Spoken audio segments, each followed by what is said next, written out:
box na yan. Hindi ho natin pwedeng ipadala lang sa Senado na hindi natin alam. Kasi tayo yung magiging prosecutors later. Ayun naman pala eh.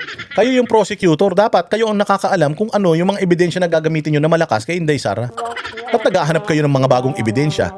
Probable cause ang hinahanap nyo dyan, hindi naman new evidence. Diba? Kalinaw-linaw. What are you trying to look for dito sa mga ginagawa nyo? Probable cause. Sinabi ba dyan na look for new evidence? Look for additional evidence? Wala namang ganun.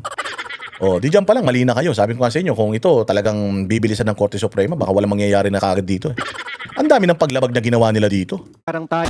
Magandang araw, Banateros. Magandang araw. Ito na naman. Nandito na naman ang inyong pinakapaboritong fake news peddler sa balat na YouTube, Boss D. At your service. Panibagong araw. Panibagong kwentuhan session na naman with yours truly. At pasasakitin na naman natin ang mga uluwa tayo bulong-bulong ng puso, isip at kaluluwa ng lahat ng mga kupal sa Pilipinas. Mga animal, buwisit, mga pabigat, walang silbi, switik, salot, mga putok sa buho, mga walang silbi, mga switik, salot, putok sa buho, indot, pala mo ng sinto-sinto, baliw, abnoy, sabog, batak, bagag, adik, pusher, kawatan, kurakot, magdanakaw, miyembro ng sindikato, ng kuratong baliling, at kidnapper na mga madriaga, kidnap for ransom group, lahat ng mga impacto, mambubudol, sinungaling, lahat ng mga manloloko, lahat ng mga impacto, mga maligno, masasamang espiritu, demonyo, Satanas, Judas, Barabas, Hestas. Kamusta naman mga bossing ang buhay-buhay? At gaya ng dati, bago po tayo magsimula, maglalambing muna si Boss D sa inyo, ha? Baka naman pwede, kayo po ay mag-follow sa ating Facebook page, ang Boss Dada Facebook page. Dalawang Facebook pages po yan. At syempre, meron po tayong isa pang YouTube channel. Oo, ang Boss Dada 2.0 YouTube channel. Nandiyan po naka-upload ang lahat ng mga malulupit na per topic na mga pinag-uusapan natin dito sa ating vlog. Syempre, yung mga nandirito, maraming salamat sa inyong panonood, pagtangkilik sa mga videos na ina-upload ni Boss Dada. Pero labas muna kayo kasi pag nagsimula na yung ating vlog, naku, wala nang hinto ito. Dare-darecho na ito. Talagang sigurado ako mag-iinit ang mga ulot, mga tumbong nyo rito. Labas muna kayo, type nyo dyan sa YouTube, Boss Dada Space 2.0. And then, subscribe po kayo dyan. Libre po ang subscription dyan, ha? Hindi po katulad ng subscription sa Facebook. Ang subscription sa Facebook kasi may bayad yun. Pero dito sa YouTube, ang subscription free po yan. Click po ninyo yung notification bell para lahat ng mga uploads natin, mga vlogs natin ng mga walang kakwenta-kwenta, kayo ay maging updated. At sa lahat ng mga kinabibisitan yung mga tao sa mundong Pilipinas, sa bansang Pilipinas, ayan, maiko-content natin. At syempre doon sa Facebook, bagamat may bayad ang subscription, yung pag-follow libre po yan. Follow po kayo dyan, like ninyo yung mga uploads natin, comments natin, reels natin, i-share ninyo, baka sakali, mga kapitbahay ninyo na mga bobo, na mga boboto sa mga tatangatang kandidato sa 2028, baka sakali sa kakapanood nila, kakatingin nila sa mukha ko, atakihin sila sa puso, di mamatay sila, di maganda. Good riddance yan. Mabawas-bawasan ng mga unggoy sa Pilipinas. Yung mga tanga, mga bobo, mabawas-bawasan sa Pilipinas dahil sa pagmumukha natin, nagawa na natin ang ating calling sa buhay. Mainit na mainit mga bossing ang mga ba't hindi ako nakapag-upload kahapon? Hindi ako nag-upload kasi ayaw ko kayong abalahin. Ayaw ko kayong abalahin kasi alam ko na nanonood kayo ng hearing dyan sa Congress. Although nakakatamad naman panoorin yan. Nanood ba si Boss Dada? Hindi. Hindi ako nanood kasi alam mo yun, pag pinanood mo kasi yan, yung hearing na yan, parang tinangkilik mo yung katarantaduang ginagawa nila. Alam mo naman na kung anong mangyayari dyan. Una pa lang, alam naman na natin. Diba, noong nakaraang taon, sinampahan na si VP Sara dyan ng impeachment, tarantado yung mga congressman na yan. Mga gago yung mga congressman na yan at mga satanas yung mga congressman na yan. Minadali nila, ni-railroad nila, ano nangyari, sumabog sa mukha nila. Pagsabog sa mga mukha nila, anong nangyari? Diba, yung Supreme Court, Nag-rule ang Supreme Court na hindi sila sumunod sa tamang proseso. Dahil itong mga congressman na ito, sanay na sanay silang lumabag sa batas. Yung mga congressman, sila yung gumagawa ng batas, pero sanay na sanay silang lumabag sa batas. At ang gagawin talaga ng mga ito ay walang matino, puro paglabag sa batas ang mga putang inatinan mo. Gagawa yan ng mga batas para hindi manakaw yung pera, pero sino nagnanakaw ng pera? Sila. O gagawa sila ng batas na may butas. Aaprubahan nila mga ulul sila. Tapos pipirmahan ng presidenteng tanga. Batas na yan. O pag batas na yan, may mga loopholes yung batas. Bakit? Kasi yung mga congressman, nilalagyan talaga nila ng mga loopholes yung batas. Kasi nga aabusuhin nila yung batas. Kaya yan nandiyan dyan mga putang ina niyan dahil nagpapayama mga hayop na yan. Diyan sila kumikita ng pera dyan sa mga batas na binubutas nila. Mga binabalangkas nilang batas na palpak. Tapos sila rin naman na mag-a-approve, sila rin naman na magpapasa. O tapos, ayan na, ang ginagawa nila. So ngayon, yung impeachment, mga bossing, nung nakaraan taon, lumabag sila, dinire-diretso nila. Nagkabayaran pa daw sa pirma dyan sa impeachment na yan. Ano nangyari? Pagdating sa Supreme Court, which is the arbiter of yung pag-interpret ng batas sa Pilipinas, ano sabi ng Supreme Court? Kataas-taas ang hukuman. Bagamat sila gumagawa ng batas, ang nag-interpret ng batas Supreme Court. So sinabi ng Supreme Court na unconstitutional yung ginawa nila. So ibig sabihin, itong impeachment ni VP Sara, the first time hindi na yan dumaan sa tamang proseso at na-impeach si VP Sara sa Congress, although napawalang bisa yan. So technically, hindi pa na-impeach si VP Sara. Hindi pa. Dito naman sa Congress, na-impeach na ba si VP Sara ngayon? Hindi pa rin. Kasi hinahanapan pa lang nila ng probable cause. So, pagbobotohan pa yan sa plenaryo, pagdidebatihan pa yan, kung yan ay tutuloy, ma-impeach ba siya sa Congress, matutuloy ba yan sa Senado or not? So, that's also a big question. Pero, that is something that we are sure na mangyayari. Dahil syempre, katulad nga ng sinasabi natin, nothing to lose naman itong mga congressman na ito. Kumita na sila eh.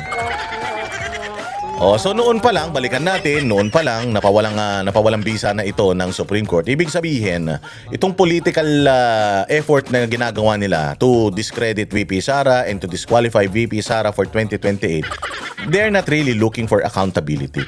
Wala namang accountability dito kasi lahat naman ng mga ibinabato nila kay VP Sara, sinagot naman na ni VP Sara eh. Marami naman na for how many years na ibinabato nila, paulit-ulit lang naman recycled yung mga binabato nila eh. Lalong-lalo na yung ibinabato ni Trillanes, wala mang silbi yun. Wala mang kwenta yun, wala mang naniniwala doon for the past 10 years na pinaparot niya yan, na hinaharp niya yung mga sinasabi niya, wala man naniniwala. Ngayon lang naman may naniwala, itong mga congressman na mga patay gutom. Patay gutom sa pera. Kaya ayan, binunot nila si Trillanes kahit naman alam nila na credibility wise wala. Bakit? Syempre, pare-parehas man silang walang mga kredibilidad. So sabi nga nila, okay na rin, sige kunin na natin si Trillanes, pagsalitain na natin dito si Trillanes, at least man lang makaano tayo, makasugat man lang tayo kay VP Sara. Lumabas yung survey nung nakaraan, wala namang epekto. Walang epekto. Partida. Ang dami na nilang mga patutsada, kasama nila mainstream media at mga kansandamukal na mga vlogger na tanga. Pero partida si Inday Sara hindi pa nagsasalita yan. Si Inday Sara hindi pa dumidepensa yan. Bakit? Kumpiyansa naman si Inday Sara na pagdating sa 2028, kahit na anong paninirang gagawin nila ngayon, pagdating ng 2028, si Inday Sara pa rin naman ang mamamayani. Si Inday Sara pa rin naman ang iboboto ng tao. Baka nga mabutas pa yung balota sa pagdukdok sa pangalan ni VP Sara dahil sa kanilang conviction na si VP Sara ang malaking maitutulong sa bayang Pilipinas. So ngayon, nung sumabog sa mukha nila yan, nakita natin na talagang itong impeachment na ito ay paglabag sa batas ito, political lang naman ito. Sabi ko nga, the fact na nandiyan yan sa political na stage, ibig sabihin, political lang to. Ang gusto lang naman talaga rito, politika. Hindi naman sila nagsasampa ng mga kaso na laban kay VP Sara doon sa mga sinasabi nila mga na-commit niya. Although lately, nag-file na sila ng mga kaso patungkol doon sa mga binibintang nila kay Inday Sara. Pero alam naman natin na it will not prosper. Maaring maloloko nila yung mainstream media, yung mga mangilang-ilang mga taong tanga. But the courts ng Pilipinas, ako may tiwala pa rin ako sa korte natin may tiwala pa rin tayo sa korte. Although, alam natin na may mga korte na nai-impluwensyahan nila, siguro nape-pressure nila, takot din. Pero alam natin na hindi forever yan. At alam natin na this impeachment, if ever mapunta yan sa plenaryo at pagbotohan in favor sa impeachment ni VP Sara, pagdating yan sa Senado, mamamatay yan. At pag namatay yan sa Senado, tapos na yan. Confident ba si Boss Dada? O, tatanungin ko kayo, confident ba kayo na may impeach si VP Sara dito sa Congress? Ako, confident ako na may impeach si VP Sara kasi sabi nga ni Pulong Duterte, syempre taga-Congress yan, o may mga naririnig, bihira naman nagbibitaw si Pulong Duterte ng mga akusasyon. Bihirang-bihira. Pag yan si Pulong Duterte may sinabi na totoo yan sigurado. Syempre taga-congressman yan sila. May mga kaibigan din yan sa Congress ang mga yan. At ngayon nga daw nagkakaanuhan na, nagkakaligawan na. O bakit pa nila kailangan manligaw sa kanilang mga kasamaang congressman? Kasi nga, hindi na yan katulad noong 19 Congress na majority talaga yung may gusto. Dahil noon, mga bossing, ang Speaker of the House, si Martin Romualdez. Si Martin Romualdez, ang Speaker of the House, gusto niya maging presidente, pinsan siya ng presidente, at siya ang may hawak ng budget. Ngayon, hindi na siya ang may hawak ng budget. Hindi na siya may hawak ng budget, wala na siyang kapangyarihan, isa na siya sa mga inilalaglag ng administrasyon. Sino ang Speaker of the House ngayon? Si Boji D, na inilagay daw dyan ni Sandro Marcos. At tao yan ni Bongbong Marcos. So ibig sabihin, etong impeachment ngayon, noon yung impeachment, si Martin Romualdez ang may gusto. Pero ngayon, mga bossing, yung impeachment ngayon, Malacanang na ang may gusto. Bakit? Kasi nga, wala nang takas ang Malacanang eh. Wala nang takas ang Malacanang. Pinabayaan nila noon si Martin Romualdez na gumalaw sa sarili niya. Kasi nga, kung si Martin Romualdez mapapatanggal ito si Sara Duterte at magiging siya or kandidato nila yung mananalong presidente sa 2028, safe na si Bongbong sa lahat ng pagnanakaw niya. Kaya lang, ang problema, mga bossing, etong si Inday Sara, nagdeklara siya maaga na tatakbo siya. Tapos wala namang kandidato sa kalaban ang gustong tumakbo dahil alam nila no match sila kay Inday Sara. Si Risa Ontiveros, siya lang naman na nagpipilit. Pero putangin na, kahit sa Timbuktu, hindi mananalo yan. Sabi ko nga sa inyo, tumakbo ng Homeowners Association President dyan, baka hindi pa manalo yung hudas na babae na yan. Kaya ngayon, si Leni Robredo ayaw din. Bakit ba ayaw ni Leni Robredo? Mayor na siya, nanalo na siya eh. Natalo na siya noong 2022 matatalo siya ulit. Pangit nun kapag ang losing streak mo back to back. Pangit yun. Sisirain mo yung karir mo. Katulad ni Mar Rojas, tinan mo, back-to-back losses si Mar Rojas sa eleksyon. Ano nangyari kay Mar Rojas? Lubog na. Putang ina, kahit maglakad siya dyan sa kalsada, wala nang pumapansin sa kanya. So ayaw ni Leni Robredo yun. And nakita rin naman ni Leni Robredo kung gaano kagulo ang sitwasyon. Kasi kahit ikaw magpresidente ka, halimbawa, ikaw si Leni Robredo ang maging standard bearer ng administrasyon ni Bongbong. O nag-unity ang pulahan at dilawan na matagal naman nang nangyari. Ikaw si Leni Robredo, gusto mo maging presidente ng Pilipinas? Kasi ang kauna-unahan na magiging trabaho ni Leni Robredo o kung sino man ang susumpa bilang presidente ng administrasyon na kanilang kandidato sa 2028, ang kauna-unahan trabahong gagawin niya, poprotektahan yung mga nagnakaw noong nakaraang administrasyon, which is yung mga congressman, yung mga oligarko, si Bongbong at saka si Romualdez. Yun ang kauna-unahang deal. Ikaw si Leni Robredo, gusto mo pa magpresidente kapag kaganon? O kung ikaw matino ka, gusto mo pa magpresidente kapag kaganon? Hindi ba ayaw mo na magpresidente kapag kaganon? Bakit? Kasi kapag hindi mo naman sinunod yung gusto nila, halimbawa ako si Leni Robredo, tumakbo ako, nanalo ako, natalo ko si Inday Sara, hindi ko sinunod yung gusto nila, tinrabaho ko sila dahil mga kurakot sila. Ano mangyayari sa akin? Una, ganito, kung ano nangyayari kay Inday Sara ngayon, tatrabahuhin siya. Sasampahan siya ng sandamukal na kaso, gagamitin yung mainstream media para magpropaganda to against sa kanya. Hindi rin siya makakapagtrabaho. Anong legacy ang may iwan niya? Magiging protector siya ng magnanakaw? Imagine niyo kayo na mga nangangarap na tumakbo bilang presidente sa ticket ni Bongbong Marcos sa 2028. Papayag ba kayo na magiging presidente nga kayo?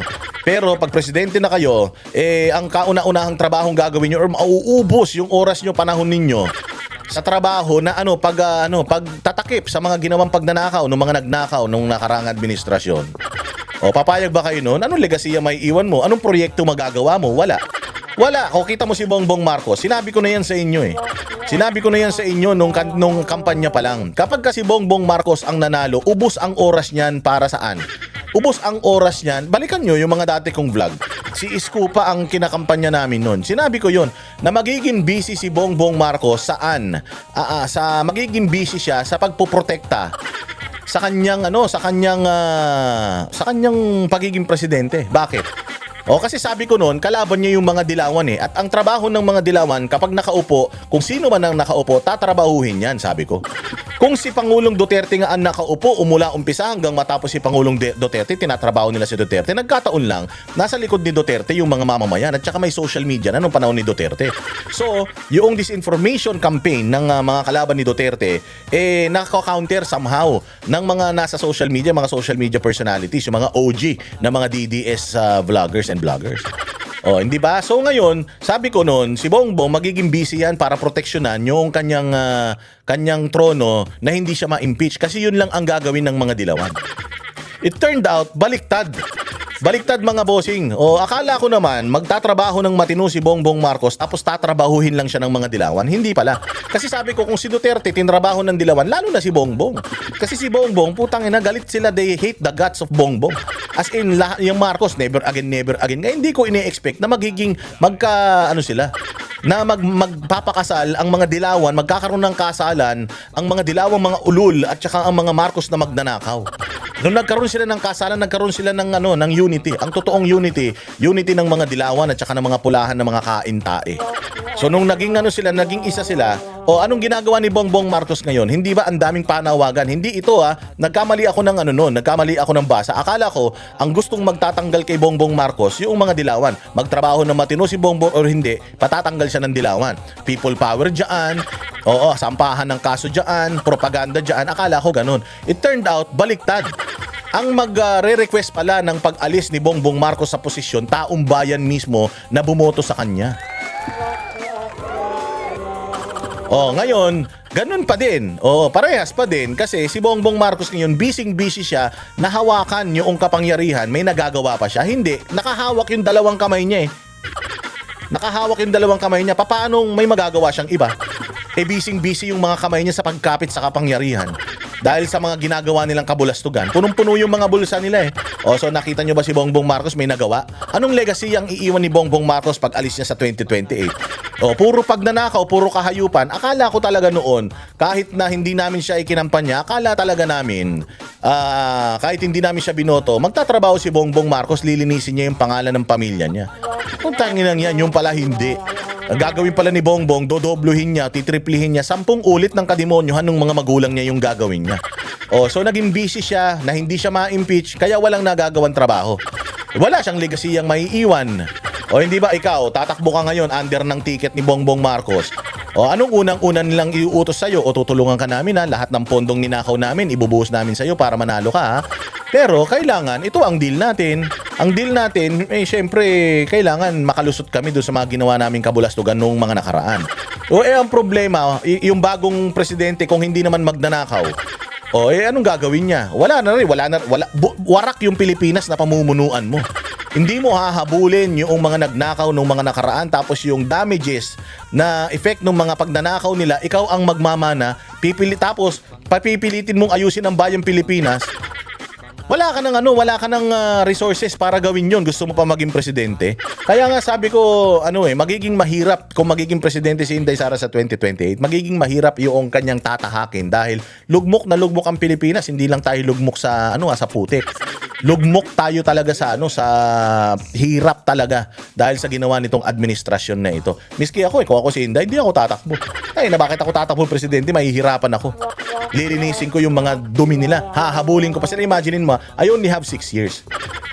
Sa 6 na taon, hahabulin ko pa yung mga pagnanakaw nila. Ilang congressman yung mga magnanakaw na yan? Halos 200 na mga congressman na mga magnanakaw yan.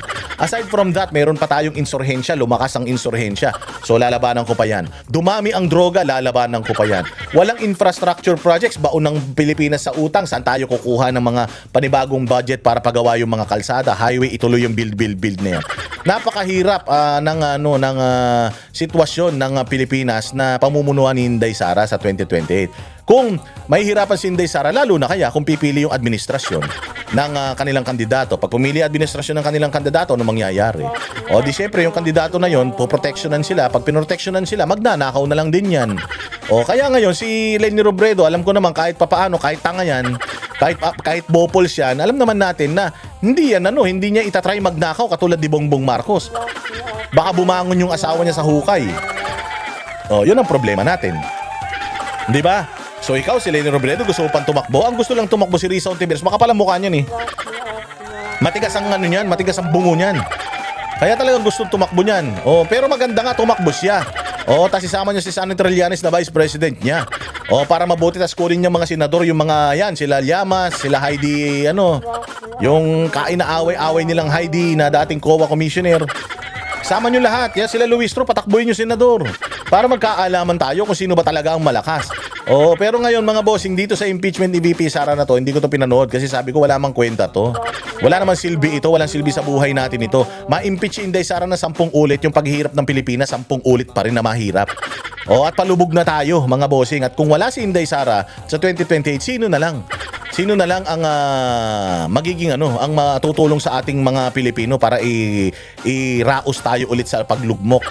Yung lugmok na inabot natin sa loob ng 35 years, mga bossing, mga palit-palit na mga presidente, na iniangat ni Pangulong Duterte, inilubog ulit ni Bongbong Marcos sa loob lang ng 4 na taon. Oh, kaya pakinggan natin mga bossing. Oh, wala na 'yan. Oh, hindi na ako nanood. Hindi na kasi sabi ko automatic impeach naman na 'yan. Alam naman na ng taong bayan 'yan. Hindi na tayo nagugulat diyan. At hindi rin naman tayo apektado. Hindi rin apektado ba kayo? Malungkot ba kayo doon sa sinapit ni Inday Sara? Diyan hindi si Inday Sara nga hindi nalulungkot. Nakita niyo si Inday Sara pumapangit, hindi. Magagaling ang mga abogado ni Inday Sara and they've been tawag dito, they've been preparing for this for how many years already? If I'm not mistaken, at least mga almost 3 years na silang prepared dito. And pare-parehas lang naman yung mga ikinakaso kay Inday Sara, mga Mary Grace Piatos, gano'n. Nadagdagan lang naman ng mga konti, salin-salin, pero wala na yan. Wala na yan mga bossing. Hindi na to magpa-prosper. Siguro mga 80% may impeach to si Inday Sara kasi at least kahit papaano diyan sa Congress ngayon, nagbabago na yung klima diyan eh. Nag-aaway-away na yung mga tao diyan. May mga partido na mga tao na nagsilundagan na ng mga partido eh. So, yung likelihood na pumirma ka pa. Sabi ko nga sa inyo tingnan ninyo. O kayo mga congressman, kakausapin ko kayo. Natatakot ba kayo? Natatakot kayo na pag hindi kayo pumirma, wala kayong budget sa susunod na 3 taon o 2 taon? 2 taon na lang naman. Wala kayong budget sa loob ng sa susunod na 2 taon. Actually, ang budget nyo na lang, nasa 2027 na lang. Yung 2028, tapos na yan eh. Yung 2028, pa-exit na rin kayo niyan. So, ang iniisip nyo na lang yung budget nyo sa 2027 kasi itong 2026, okay na eh. So yung 2027, yung budget nyo sa 2027. Imagine niyo 1 taon na lang yan. Sige, sabihin na natin 2 taon. 2 taon na lang kayo magtitiis na wala kayong budget. Hindi kayo pipirma sa impeachment ni VP Sara. Wala kayong budget ngayon. Imagine niyo naman pag pumirma kayo ngayon. Nakamarkado kayo lahat, yung unang mga pumirma at saka yung mga pipirma ngayon. Markado kayong lahat, makikita pa kung sino. Ilang beses pumirma to? Pumirma na to nung una, pumirma pa ngayon. Okay, ilagay mo yan sa listahan. Kasi kung natatakot kayo na wala kayong budget ngayong panahon na ito, pag nanalo kayo, what more? 6 na taon na uupo si Inday Sara bilang presidente, baka mas mahaba pa. O ano mangyayari sa distrito ninyo? Alam ko na hindi naman yan gagawin ni Inday Sara, pero kung ang kinakatakot nyo, yung distrito nyo ngayon na mazizero, imagine ninyo, kung pagdating ng 2028, malaman ni Inday Sara na yung congressman ng distrito ninyo, 2 beses pa pumirma para mapatanggal sa pesos, do you think makikinabang ang distrito ninyo? Let's say, for example, mamumuliti kasi Inday Sara sa 2028. So, yari kayo, hindi ba? Versus, kung ang ginagawa nila is hindi kayo pipirma, wala kayong budget. 1 taon na lang naman, 2 taon na lang naman sila eh. Hindi ba mabilis na lang matapos yan? At pag nalaman pa ng mga constituents nyo na proud kami dahil yung congressman namin hindi pumirma dito sa political persecution kay Inday Sara, proud kami, iboboto namin ulit yan. At pag ibinoto kayo ulit, pagdating ng 2028, dahil si Inday Sara hindi naman yan mamumulitika, yaang mga distrito ninyo, magkakaroon ulit ng magagandang proyekto katulad nung panahon ni Pangulong Duterte, hindi ba? Nung panahon ni Pangulong Duterte, kahit ikaw ay ikaw ay anti-Duterte ka o hindi ka naman maka-Duterte na mambabatas, busog naman yung distrito dahil sa dami ng proyekto ng gobyerno, hindi ba? Ngayon ba? Sa pagtatanggol nyo dyan sa mga magnanakaw ng Ilocos, nabusog ba yung mga distrito nyo? Siguro nabusog, pero sirang-sira ang mga pangalan nyo dahil pinagkanununin nyo yung inyong prinsipyo para lang sa mga proyekto na dahil alam nyo na pinaghirapan ninyo, binulsan nyo rin. Kaya isip-isip kayo. Isip-isip kayo kasi papunta niya ng Senado yung forthwith na sinasabi ninyo may ruling na naman ang Supreme Court. May ruling ang Supreme Court. Ang sabi ng Supreme Court, ang ibig sabihin ng forthwith ay mag-a-adhere or aasikasuhin ng Senado yung impeachment sa panahon na sa tingin nila sa tingin nila ay sapat. Hindi yan forthwith na bukas, ganun. Hindi yan ganun. O so tama si Senator Cheese Escudero doon sa sinabi niya na yes, forthwith, but it doesn't mean immediately, now. As in now na. Hindi yun ganun. We still need to prepare. We need to prepare ourselves. We need to prepare the court. We need to prepare yung mga employees ng Senate para dito sa ano na ito. And we need to plan. Bakit? Kasi hindi natin alam kung gaano katagal tatakbo itong impeachment na ito. Meron din naman kaming ibang trabaho. May mga batas din kaming nire-review, may mga binabalangkas din kaming batas. So, itong impeachment na ito, syempre kailangan nating hatiin yung panahon. So, mag-uusap pa sila, magdidebate pa sila, ilang beses isang linggo, isang beses ba, 2 beses ba? Alam mo yon, hindi yan pwedeng forthwith. So, kailangan, yung forthwith na sinasabi nila, nag-i-exist yan, pero hindi ang definition yan, bukas na bukas din, sa isang linggo rin. Ngayon din, hindi yun. Sinabi ng Supreme Court na, ang ibig sabihin nun, kung agad-agad, pero depende sa Senado, basta reasonable, yung kanilang isinet na timeline, nasa kanila yan, discretion nila yan dahil sila co-equal branch ng ng ating bansa ng gobyerno ang Senado. So may desisyon sila at pwede silang magdesisyon kung anong gusto nilang gawin diyan sa impeachment na yan. Doon pa lang tapos na doon pa lang hindi na ito mapupush ng kagad ng Congress kagad. Ito pa ang pinakamalupit, mga bossing. Papaano kung yung mga senador magdesisyon sila na hintayin na muna natin yung decision ng Supreme Court kasi maraming mga is-final na mga kaso sa Supreme Court according dito sa mga nakikita nilang mga issues ng Congress. Antayin muna natin yon kasi baka mamaya niyan mag-impeachment tayo tapos biglang naghihiring na tayo, biglang maglabas yung Supreme Court ng decision na yung Congress lumabag na naman sila. Lumabag na naman sila sa kanilang mga tungkulin, lumabag na naman sila sa alituntunin. Paano yun? Naghihiring na tayo tapos parang sinasabi ng Congress, lumabag ang Congress. So ibig sabihin, walang kwenta tong hinihiring natin. So why not? Antayin na lang natin yung Supreme Court na magdesisyon. Pag sinabi ng Supreme Court, okay. Sinabi ng Supreme Court, ituloy. Di saka tayo mag-impeachment dito sa Senate. Pwedeng ganon. Diba? Pwedeng ganon yun. Kasi nga discretion ng Senate, mapag-uusapan nila discretion nila kung ano ang decision nila. Syempre majority wins diyan. Alam naman natin pagdating sa impeachment ni VP Sara, ang majority ng mga senador ayaw na niyan.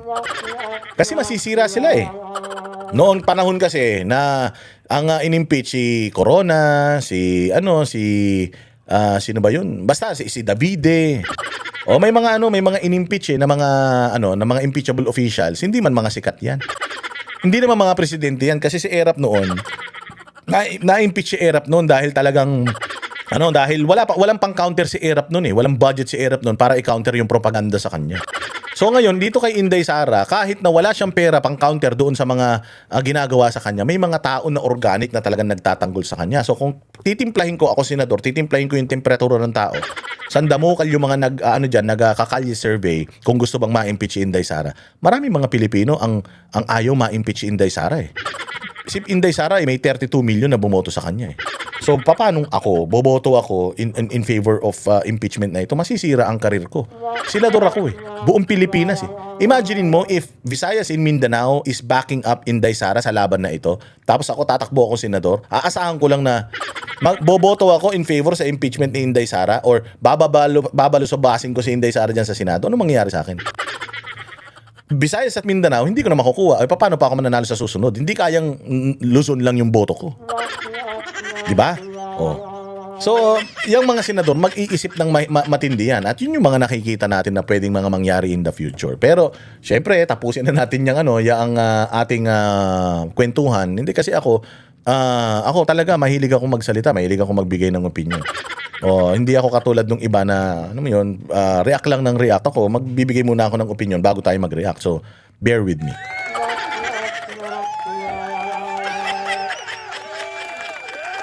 At dahil dyan, panoorin na natin yung nangyaring impeachment kahapon, ha? Ito at reaction na natin yung mga nangyaring kaguluhan dyan. O mga wala namang kakwenta-kwenta. Again, hindi ko ito pinanood. Ngayon ko pa lang din panonoorin itong balitang ito. Ating tingnan kung ano ang mga makikita nating kabulastugan dito. May sapat na basehan para ma-impeach si Vice President Sara Duterte. Yan ang napagkaisahang pa siya ng House Committee on Justice sa ika-4 na impeachment hearing kahapon. Pero giit ng kampo ng bise, labag sa saligang batas ang ginagawang pagdinig ng komite. Yan ang Express Report. Kasi pagdinig hearing. Hearing kasi nga you're only investigating or you're only looking for the probable cause. naghi-hearing ka na. Hindi na clarificatory questions nagte-testify na Unang-una sa lahat NBI. Ang NBI sa akin ng gobyerno 'yan. Pwedeng diyan ka kasi diyan ka hihingi ng clearance. Halimbawa, ako testigo. Meron akong sinabi. Si NBI yung magsasabi whether yung testimonya ko is accurate or not. Kumbaga pwedeng gamitin si NBI as malaking tulong para sa desisyon ng mga huwes whether totoo o hindi yung sinasabi ng testigo. Ang problema dito kasi, ang tumitestigo, yung NBI na mismo. Di ba? Yung NBI na mismo. So parang sinasabi na ng NBI na may kasalanan talaga itong si Inday Sara. So ako bilang judge, kanino ako ngayon magtatanong? Kung ikaw na mismo nag-aakusa na kay Inday Sara. 'Di ba? Kanino ako bilang huwes, kanino ako ngayon kukuha ng pagdidesisyonan ko whether tama o hindi or may basihan yung demanda nila or wala. Ikaw na dapat na patas ka, ikaw mismo yung nag-aakusa. Doon pa lang mali na 'Di ba? So hindi dapat unang-una sa lahat ang NBI hindi dapat sila talaga pumupunta diyan at nagte-testify. First off, may kaso, may ebidensya. Yung ebidensya titingnan mo lang, sapat ba? Kung hindi sapat, hindi mo isasama sa kaso. Pero kung sapat yung ebidensya noong nag-aakusa, bakit yung ebidensya na nag-aakusa kasama yung testimonya ng NBI? Dapat Senate ang nagpapatawag sa NBI. Pagdating dito NBI, balita ko nag-conduct kayo ng investigasyon patungkol dito sa death threat ni Inday Sara. Anong findings ninyo? Yun ang pagdidesisyonan ng Senado. Hindi, dito pa lang sa Congress ginawa na nila. Sa Congress pa lang inilabas na nila yung investigasyon ng NBI. Anong tawag doon? Di fishing expedition yun. Akala ko ba clarificatory questions lang ang pwede? Bakit may mga testimonials na nagaganap? Ni Marian Enriquez. Sa unanimous vote na 53 in favor at walang tumutol, nakitaan ng House Committee on Justice na may probable cause o sapat na basihan ang dalawang reklamong impeachment laban kay Vice President. Grabe yung asawa ni Barbers. Yung asawa ni Barbers, sabi nila si Inday Sara daw, kailangan daw magpatingin ng utak. Palagi ko dapat mauna yung asawa ni Barbers magpatingin ng utak. Sinong tarantadong magba-violet na lipstick? Ano mo, parang baliw. Violet yung damit, violet din yung lipstick. Gago, hindi na uso yan. Putang ina, nasa children's party ka? Ano yung kasal? May team? May motive? Walang hiya talaga Sabi ko nga, ang dami nila sinasabi dito tungkol sa well-being ni Inday Sara. Gago, kayo magpatingin. Hindi naman kayo mga psychiatrist, hindi naman kayo mga doktor. Kina-question niyo yung well-being ni Inday Sara. Ba't yung well-being ni Bongbong di niyo i-question? Tangina, mali-mali yung mga ibinabalita. Puro katarantaduhan yung mga lumalabas sa bibig, pautal-utal. Tapos putang ina, ngiwi ng ngiwi. Bakit hindi yan ang ipacheck nyo? Bakit si Inday? Normal lang naman sa isang tao ang magalit. Ikaw, putang ina mo, hayupin kita. Hambalusin kita ng walang kaabog-abog. Hindi ka magagalit. Di ba? Sinasabi nila kailangan daw magpa-check up ni Inday Sara dahil sobrang magagalitin. Putang ina ninyo. Sino ba naman hindi magagalit? Nagtatrabaho yung tao. Tinatarantado nyo ng tinatarantado. Pinadala nyo yung tatay sa ibang bansa. Putsang ina, yung kanyang chief of staff, ikinulong nyo pa. Tapos kung ano-ano ang mga ibinibintang nyo sa kanya, hindi siya magagalit. May tama siya sa utak kapag hindi siya nagalit sa mga ginagawa nyo. Kung halimbawa, marami na kayong kahayupang ginagawa kay Inday, tapos si Inday, patawa-tawa pa rin, wala pa rin kwenta kay Inday yun, hindi man lang siya tinatamaan, yun, baka baliw na si Inday kaya hindi niya na nararamdaman. Para si Bongbong, yung galit ng taong bayan, yung pagkasuka ng taong bayan sa kanya, hindi niya nararamdaman, hindi niya naririnig at hindi niya pinapansin. Yun, may tama na sa utak yun. Baliw na yun pagka ganun. President Sara Duterte. Is there any objection? Perky yung boses Is there any objection? Ang taas ng energy natin, mama. Ang taas ng energy natin. What's in it for you, madam? What's in it for you? Gaano kalaki ang nakubra mo dito sa pinagagagawa mo na to? Because again, sabi ko nga sa inyo, kahit gaano kalaki yung pera na yan, the stress that it will give you pag naging presidente si Inday Sara, wala na. Oo, lahat yan. Saglit na kasiyahan lang yan. Makukuha ninyo. But when Inday Sara is president, yari kayo. Oh, ubus kayo lahat. Maniwala kayo. Hearing none, the hearing is suspended until May 4, 2026. Oh, tapos sino nagpapalakpakan? Nagpapalakpakan yung mga makabayan. O kasi sino ang magbe-benefit? Sabi ko nga sa inyo, who will benefit from this impeachment? Are we gonna benefit from this impeachment? Tayo mga Pilipino, are we gonna benefit from this? No. Why? Mawawalan tayo ng Inday Sara na baka mas magaling pa kay Pangulong Duterte sa pamumuno. Kasi mas bata ang isip, mas mataas ang energy, mas malakas ang paninindigan. Tapos may puso ng nanay. So baka mas magaling, baka mas maging magaling pa si Inday Sara kay Pangulong Duterte pagdating ng 2028. Ngayon, pag hindi siya umupo, kawawa tayo. Bakit? Kasi may mauupong iba. Hindi natin yung alam kung yung uupong iba, kung hindi Duterte yan, tanggalin natin yung mga Duterte muna. Kasi alam natin, pag na-impeach naman si Inday Sara dito, merong Duterte na mag-i-emerge at Duterte pa rin naman na magiging presidente sa 2028. Ano na yun? Sure na tayo doon. Kaya nga sabi ko, ano kayang iniisip nitong mga nitong mga congressman na ito? Na habang buhay, nasa kapangyarihan sila. Even if ma-impeach si VP Sara, kahit sinong Duterte ang tumakbo basta nasa tamang edad na, mananalo sa 2028 elections eh. Dahil, Duterte talaga yung gusto natin eh. Di ba? Kahit nga hindi Duterte, basta itinaas ng kamay ng mga Duterte, sigurado yan ang iboboto ng taong bayan pagdating ng 2028 eh. Oh, may pakinabang sa atin o sa kanila, malaking pakinabang pag kasi Inday Sara hindi naupo. Bakit? Una, hindi hahabulin. Walang hahabol sa mga ginawa nilang kabulastugan. Pangalawa, tuloy-tuloy ang pagnanakaw, tuloy-tuloy ang drugs, lalong-lalo na itong mga makabayan. Oo, tuloy-tuloy ang ang mga panghahayop na mga NPA sa bayang Pilipinas. So, sa kanila may silbi kung si Inday Sara hindi mauupo, mga kriminal sila. Pero sa atin mga Pilipino, may silbi sa atin yan. Putsang ina, dadami NPA, dadami drugs, tataas ang krimen. Nakita nyo nakaraan, putsang ina, yung mga riding in tandem kahit tanghaling tapat, kahit sa matraffic na lugar, namamaril na lang ng ganyan-ganyan. Nakita nyo yung gulo ng Pilipinas ngayon? Gusto nyo pa ba magkaroon ng ganyang klase ng Pilipinas sa 2028 onwards, mga bossing? Oh, tingnan niyo yung mga sarili ninyo. Itong mga congressman na ito, sa gulo na nangyayari sa bayang Pilipinas ngayon, ano ang ginagawa nila para matulungan tayo bilang mga Pilipino, bilang mga constituents nito, mga hayop na ito? Anong ginagawa nila para matulungan tayong makaahon sa hirap, sa pang-araw-araw na struggle natin? Wala. Ito inaatupag nila. Kaya ako, sigurado ako maraming mga nanonood sa akin sa mga distrito, iba-ibang distrito dito sa Pilipinas. Tandaan ninyo, nandito ba yung mga congressman ninyo? Kung nandito yung mga congressman ninyo, itakwil nyo na yan. Ngayon pa lang, ikampanya nyo na yan. Kasi hindi talaga boses ninyo yung nire-represent ng mga yan. Ang nire-represent ng mga yan, yung personal interest nila. Ano yun? Mga kontraktor yung iba dyan. Sindikato yung iba dyan. Drug lord yung iba dyan. Kurakot halos karamihan yan. Nakinabang ba kayo? Hindi. May mga bagong proyekto ba sa mga distrito ninyo? Wala. Kasi lahat nasa bulsa nila, tas iboboto nyo pa? Kumbinsido silang may nangyaring pang-aabuso sa kanyang confidential funds. May hindi pagdedeklara ng tama sa kanyang Statement of Assets, Liabilities and Net Worth o SALN dahil hindi tugma sa bilyon-bilyong piso. Yun ang meron daw, ang kinakaso nila kay Inday Sara ay una, meron daw pagwaldas ng kanyang confidential funds.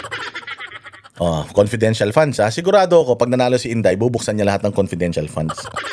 At sigurado ako yung mga confidential funds noon, retroactive to. Mga confidential funds noon na hindi klaro, sigurado ako bubuksan niya yan. Sigurado ako dyan. So confidential funds yan, nasagot na yan eh. Lahat nga ng Pilipino naniniwala eh. May pagwawaldas ba sa confidential funds? Dahil doon sa Mary Grace Piatos, tingnan mo, nauubos yung mga ngayon. Nauubos yung mga NPA ngayon. Ang daming mga namatay. May namatay noong nakaraan na 11, may namatay pa na 7 nito lang. Malaking numero yan. Malaking numero yan. So, ibig sabihin, yung intel gathering ni Mary Grace Piatos laban sa insurhensya, ngayon ito nagmamaterialize na. So, happy ba tayo dun? Oo naman. Sa tingin ba natin ninakaw yun? Hindi. Hindi. Bakit? Kasi nakita may mga resibo, may mga nag-receive eh. Kaya nga lang, yung mga nag-receive, wala sa NSA, di ba? Wala sa PSA. Yung mga nag-receive, mga aliases, which is, naintindihan naman natin yun. Di ba? Kapag ka ang PIDEA, nagbigay sila ng pabuya sa kanilang mga asset na nakapagpahuli ng malalaking pusher, hindi ba nakadisguise yan? Hindi rin naman tunay na pangalan yan. Nakamaskara, as in, walang makitang naka-long sleeve, naka-jacket. Eh kasi nga pinapangalagaan yung confidentiality nung kanilang asset. Ganon din kay Inday Sara. Napakadali nilang i-depensa ito sa pagdating sa korte. O pangalawa, salin. Anong problema sa salin niya? Naka-declare naman sa salin niya. Naka-declare din naman yung mga business ventures nila. O nakita naman natin, palpak naman talaga yung pag-add nila ng mga bank transactions. Oo, kasi binabase nila yung pera niya sa kanyang bank transactions. Ito lang yung salin mo, pero may billion ka ng bank transactions. Pinaliwanag na natin yun. Noong panahon ni Corona, walang nagpapaliwanag nun. Pero ngayon, panahon ni VP, makikita natin na matatalino na mga Pilipino. Mantakin mo yung pumasok sa aking pera at lumabas na pera, pinag-add mo, tapos hinanap mo. Gago. Yung pumasok sa akin, lumabas din, di zero na yun. May pumasok sa akin isa, may lumabas na isa, naging dalawa. Hahanapin mo yung dalawa kung nasaan. Gago. Nakalagay na nga sa dokumento na na transactions yan eh. Inflow and outflow, pag pinag-add mo, that's bank transaction, considered as bank transactions. So doon pa lang tapos na sila Ano pa? Yung threat daw niya sa presidente, naipaliwanag na rin yun ang sandamukal ng mga abogado Conditional. Wala siyang sinabing pangalan. Kahit na sinabi niyang no joke, wala siyang sinabing pangalan. Conditional. Ang sabi niya, pag namatay ako, pag pinatay nila ako, patayin mo rin sila. So that's conditional. Pwede nga niyang iutos sa asawa niya yun Mans, pag pinatay nila ako, patayin mo din sila. Pangako mo sa akin Di ba ganyan naman yung mga ganyan naman. Halimbawa, ikaw, may jowa ka. Di ba may jowa ka? Sabi mo, pag namatay ako, mag-aasawa ka pa ba? Pag sinabi mong oo, yari ka. Syempre ikaw, sabi mo pag namatay ako, huwag ka mag-aasawa ha. Huwag ka nang iibig muli, gusto ko ako lang, mumultuhin ko kayo. Hindi ba? Pero ako, naasawa mo, mangangako ako sa'yo, sige, huwag ka mag-alala. Pag namatay ka, hindi kita ipagpapalit, ikaw lang ang mundo ko. Putang ina, wala pa 1 linggo, hindi pa nabubulok yung bangkay doon sa nicho. May syota ka ng iba. Gets ninyo? Napakadali Pwedeng ako, kapatid. Pagka may nangyari sa akin, pangako mo, papatay mo rin sila. Pag pinatay ako, papatay mo rin sila. Hindi ba? Alam mo yun, pwede namang kwentuhan lang yan. Pwede namang usapan lang yan. Is it an active threat? Hindi naman. Magiging threat lang yan. Magiging active threat lang yan or magkakaroon lang ng active threat kapag ka nasunod yung kondisyon niya, which is mamatay siya at patayin nila. Papaano kung siya namatay sa dengue? Namatay. Ma-activate ba yung kanyang sinabi na pag pinatay nila ako, patayin mo rin sila? Ang usapan, ang kondisyon, pag pinatay nila ako. Kung namatay siya sa bangungot. Kung ako yung kinausap niya, papatayin ko yung mga sinasabi niyang gusto niyang patayin ko. Namatay naman siya ng natural cause. Gets ninyo? Putangin yan, ang tatanda niyo na Patanga-tanga pa kayo? Ano pa? Transaksyon sa bangko at pinagbantaan niya ang buhay ni Pangulong Bongbong Marcos. Sa huling araw ng impeachment hearing ng House panel, sumentro ang Pinagbantaan niya yung buhay ni Pangulong Bongbong Marcos. First, una sa lahat, kung sinasabi sa inyo never mong marinig kay Inday Sara na pinagre-resign niya si Bongbong. Never mong marinig kay Inday Sara na sinasabi niyang hindi ka nakarapat dapat na presidente, lumayas ka na dyan. Wala rin siya sinasabing step down. Wala rin siya sinasabing huwag kayong sumunod sa gobyerno. Walang ganun. Hindi nga niya sinasabi yun, yung pa kayong patayin yung presidente. Kalinaw-linaw naman. Nandiyan ako nung meeting na yan. Nandiyan ako, nakikinig ako. Zoom meeting yan Nagtanong sa kanya. Yung Project Romano, Project ganito. Kasi nga, sinasabi ni Inday Sara na meron ng mga series of assassination attempt sa kanya. Meron ng mga ilang beses na nag-attempt na i-assassinate siya. So ang tanong, natatakot ka ba sa buhay mo? Hindi ka ba natatakot sa security mo? Yun ang tanong Sinagot lang niya yung tanong. Anong sagot niya? Huwag kayo mag-alala sa security ko. Kasi may kinausap na ako na tao na kapag pinatay nila ako, sinabihan ko sila na patayin din sila. See? Yun yung istorya Chinap-chap nila Doon lang sila sa nagbabanta. Ano yun? Gumising si Inday Sara ng isang beses na pumunta sa camera tas nagbanta.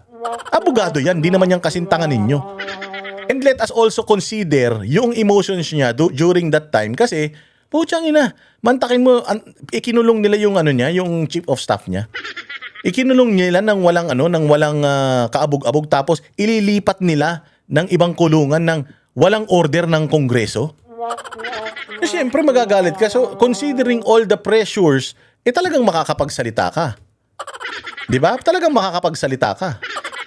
Naipaliwanag naman niya yun. And ang dami din ng mga lawyers na mga legal luminaries ang nagsasabi na there's no threat doon. Lalong-lalo na yung sinasabi na pupugutan ng ulo, yung pupugutan. Sinasabi ni Inday Sara during that time, galit na galit ako sa kanya, sa sobrang galit ko. Alam mo, ini-imagine ko, sarap pugutan ng ulo nito. Sinabi ba niya na pupugutan ko siya ng ulo bukas, ngayon, sa Makalawa? Walang ganun.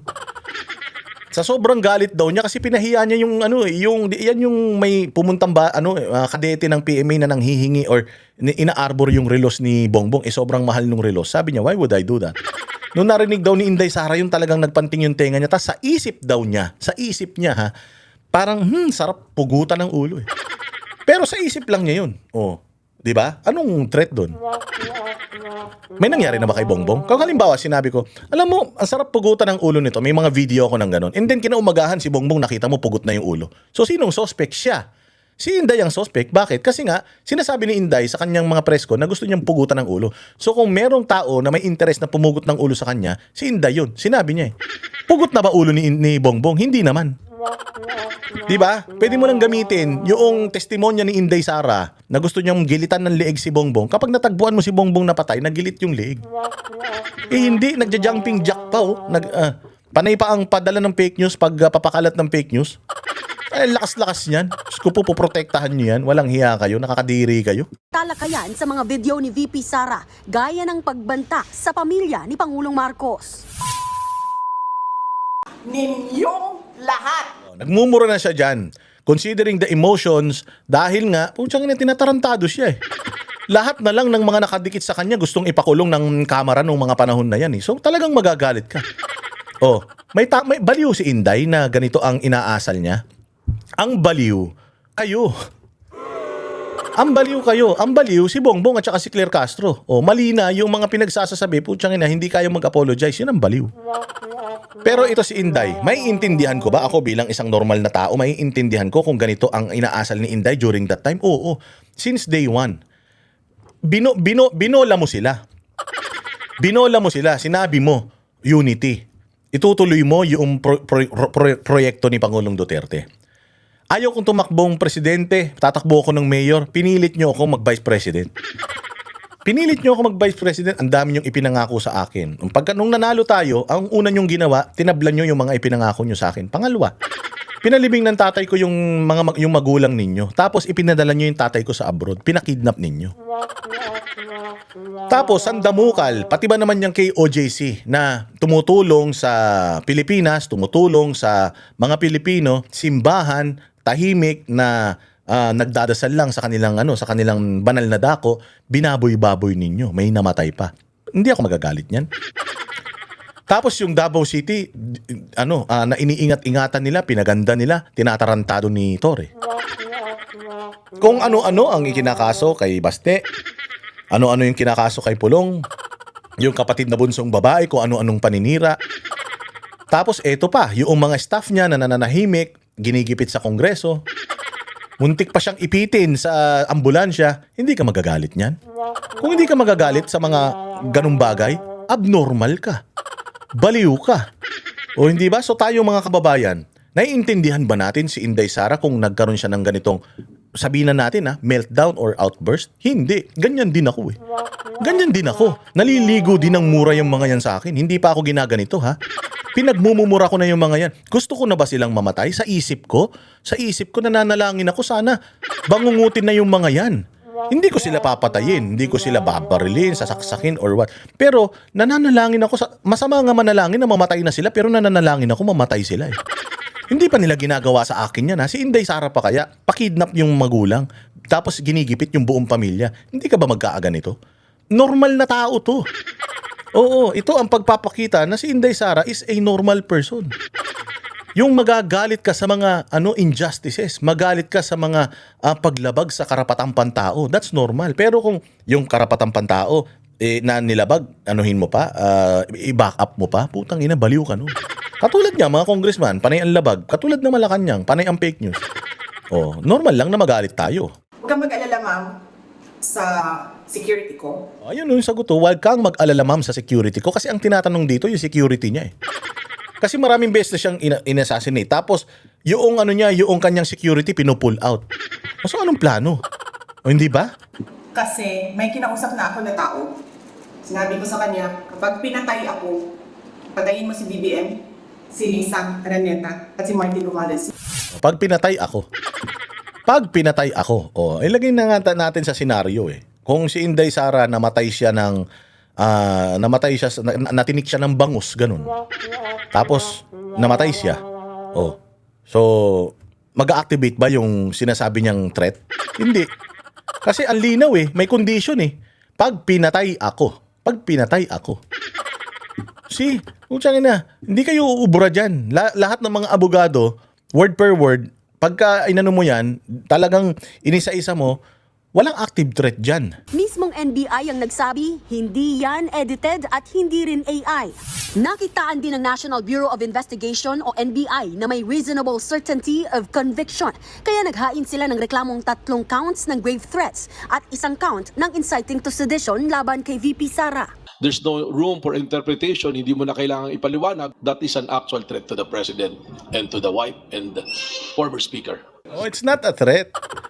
It is not a threat kasi the threat will only get or be activated or maa-activate lang yung sinasabi niyong threat if something happens to her.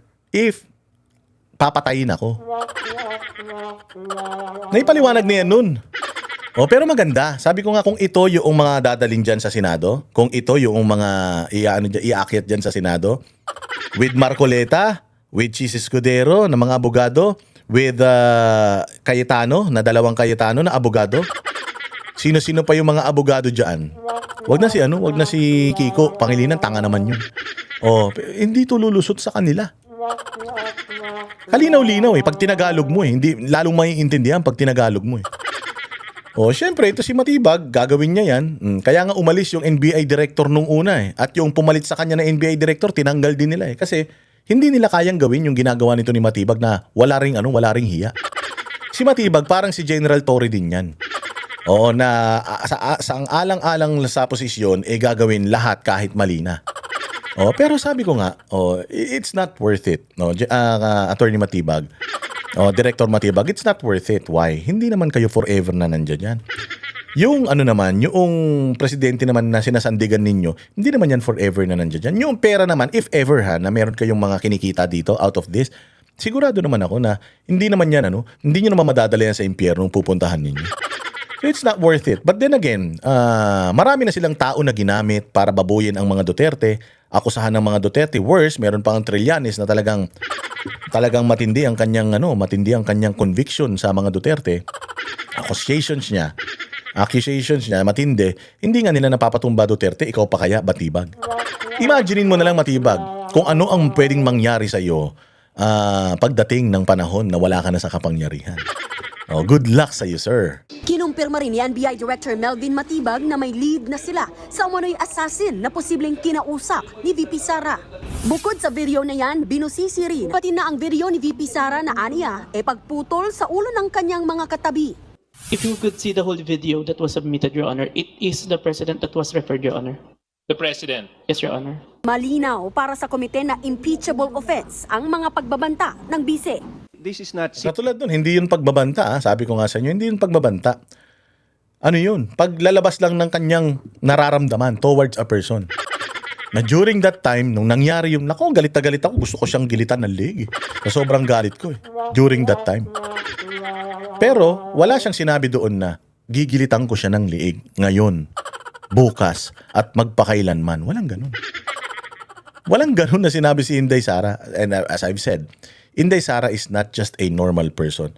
She is a lawyer. At hindi lang basta lawyer. Mataas ang grado nung bar exams and pumasa pa sa exams ng pagkahuwes. Oh, so no matter how you try to twist it, hindi naman tanga mga Pilipino maniniwala sa inyo eh.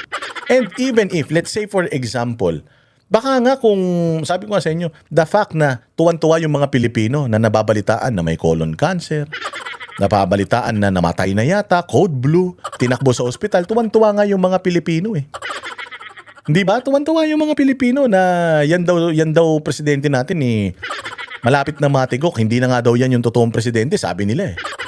Tuwan-tuwa nga yung mga Pilipino sa mga balitang yan eh. So paano mo pa mapapaniwala o paano mo magagalit yung mga Pilipino dito sa mga tinuran ni Inday Sara na ito? Eh, if something happens to the president, eh parang feeling ko mag-i-enjoy pa nga yung mga kababayan natin. Simply a threat punishable under a statute. This is not simply a threat that is defined under the revised penal code, but this is an impeachable offense which violates the Constitution. Kung hindi tama ang ugaling ito para sa second highest official of Tangina si Tabingi oh. Si Bingkong oh. Kung hindi tama ang ugaling itong mga NPA na to, di umano oh. Oh, sige, ano sasabihin ni itong baklang Tabingi na to? Sabi ko nga sa inyo kaya tumabingi yan, na ano yan ng masamang hangin eh. Nahanginan ng masamang hangin. Malamang chumuchup pa yan ng patagilid. Kaya ganyan. O, karma. O, tinan mo. Puro karma ang inaabot. Malapit na rin atakihin to. Pagdating na 2028, putsang ina, baka yung stroke nito matuloy na. the land, mas lalong hindi po ito karapat-dapat para sa isang tao na nag-aambisyon na maging highest official of the land. Gusto namin yan. Gusto namin yan. Gusto namin yung ganyang katapang. Ayaw namin yung katulad ni Bongbong na tanga. Gusto namin ganyan, yung matapang, yung nananapak. Gusto namin yung ganyan, yung kamay na bakal. Gusto namin yan. Kayo lang ang may ayaw. Kasi nga, kapag ganyang kainit ang ulo ng presidente, lalong-lalo na sa mga komunista, putang ina, hindi na kayo makapag-recruit na naman. Yari na naman kayo.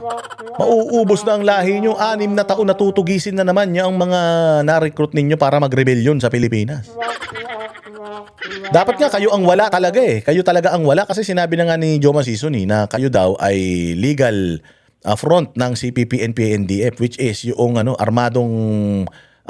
armadong grupo ng mga komunista. Dapat nga kayo ang wala dyan eh. So, hindi natin alam bakit nandito pa itong mga to. Samantala, lumutang ulit sa pagdinigang mahiwagang green box ng Bureau of Internal Revenue. Laman niyan ang income tax returns ni VP Sara at ng mister niyang si Attorney Man Scarpio. Hirit ng ilang kongresista. Ay, katulad yan, yung income tax return na yan, Diyos ko, sabi ko, putangin na ninyo, tatangan nyo talaga. Income tax return. Ibig sabihin, yaan yung mga buwis na binabayaran nila. So, legal itong mga dokumento nandito, oo. Pero gagamitin nila ito para ibangga doon sa kinikita nila. Walang illegal dito sa ITR eh.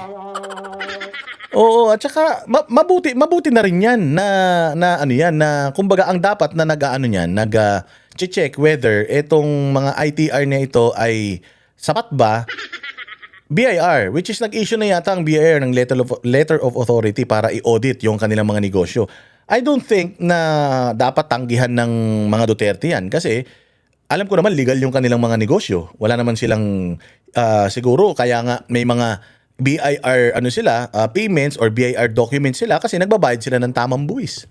So anong problema dun? Kaya nila hindi binuksan to, mga bossing, because alam nila hindi naman nila pwedeng gamitin tong mga BIR documents na to. Aside from the fact na illegal kapag binuksan nila, takot na rin sila. Kabadong-kabado na rin sila kung bubuksan ba nila ito o hindi. Ngayon, inuurot nila yung mga tao. Merong box, nandito yung ebidensya. Ulul, walang ebidensya dyan. ITR lang yan eh. Listahan lang yan kung magkano yung buwis na binayad nyo taon-taon eh.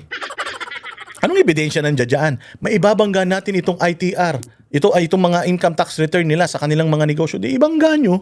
Dapat naman talaga ibinabangga, ino-audit lahat ng mga negosyo sa buong Pilipinas. Ino-audit kung tama ba yung pagbabayad ng buwis o hindi. Ngayon, hindi nila ito binuksan kasi alam nila, hindi nila magagamit yan. Nilagyan lang nila ng konting excitement. Katulad ng panahon ng ERAP na meron yung Jose Velarde ba yun na envelope na ayaw pa buksan. Ginagaya lang nila ngayon na gusto nila yung tao, buksan na yan. Tapos mag-rally, nek nyo, wala nang ganun. Wala namang yayaring ganun. Kasi alam naman namin lahat pare-pareho na putsang inang yan, iisa lang naman ang blueprint ng mga katarantaduhan ginagawa ninyo. Yung ginawa ninyo kay Corona, ginawa ninyo kay ERAP, ginawa ninyo sa mga nakaraang mga in-impeach, po, yun lang din naman ang ginagamit nyo. At bukas na yung mata ng mga tao.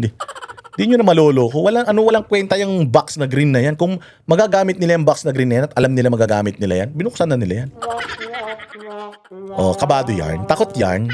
Mapapahiya kayo pag binuksan nyo yan. Buksan nyo na. Sabi si Marcoleta nga, sabi, buksan nyo na. I-unbox na yan. Hindi ho natin pwedeng ipadala lang sa Senado na hindi natin alam. Kasi tayo yung magiging prosecutors later. O yun naman pala eh. Kayo yung prosecutor. Dapat kayo ang nakakaalam kung ano yung mga ebidensya na gagamitin nyo na malakas kay Inday Sara. Ba't naghahanap kayo ng mga bagong ebidensya? Probable cause ang hinahanap nyo dyan, hindi naman new evidence. Diba? Kalinaw-linaw. What are you trying to look for dito sa mga ginagawa nyo? Probable cause. Sinabi ba dyan na look for new evidence? Look for additional evidence? Wala namang ganun. Di dyan pa lang, mali na kayo. Sabi ko nga sa inyo, kung ito talagang bibilisan ng Korte Suprema, baka wala mangyayari na kagad dito. Ang dami ng paglabag na ginawa nila dito. Parang tayo ang gumawa ng betrayal of public trust. We should let the Filipinos see what's inside that box. Pero tutol, sa unboxing si Akbayan Party List Representative Shell Jokno, ipaubaya na lang daw ito sa Senado na tatayong impeachment court.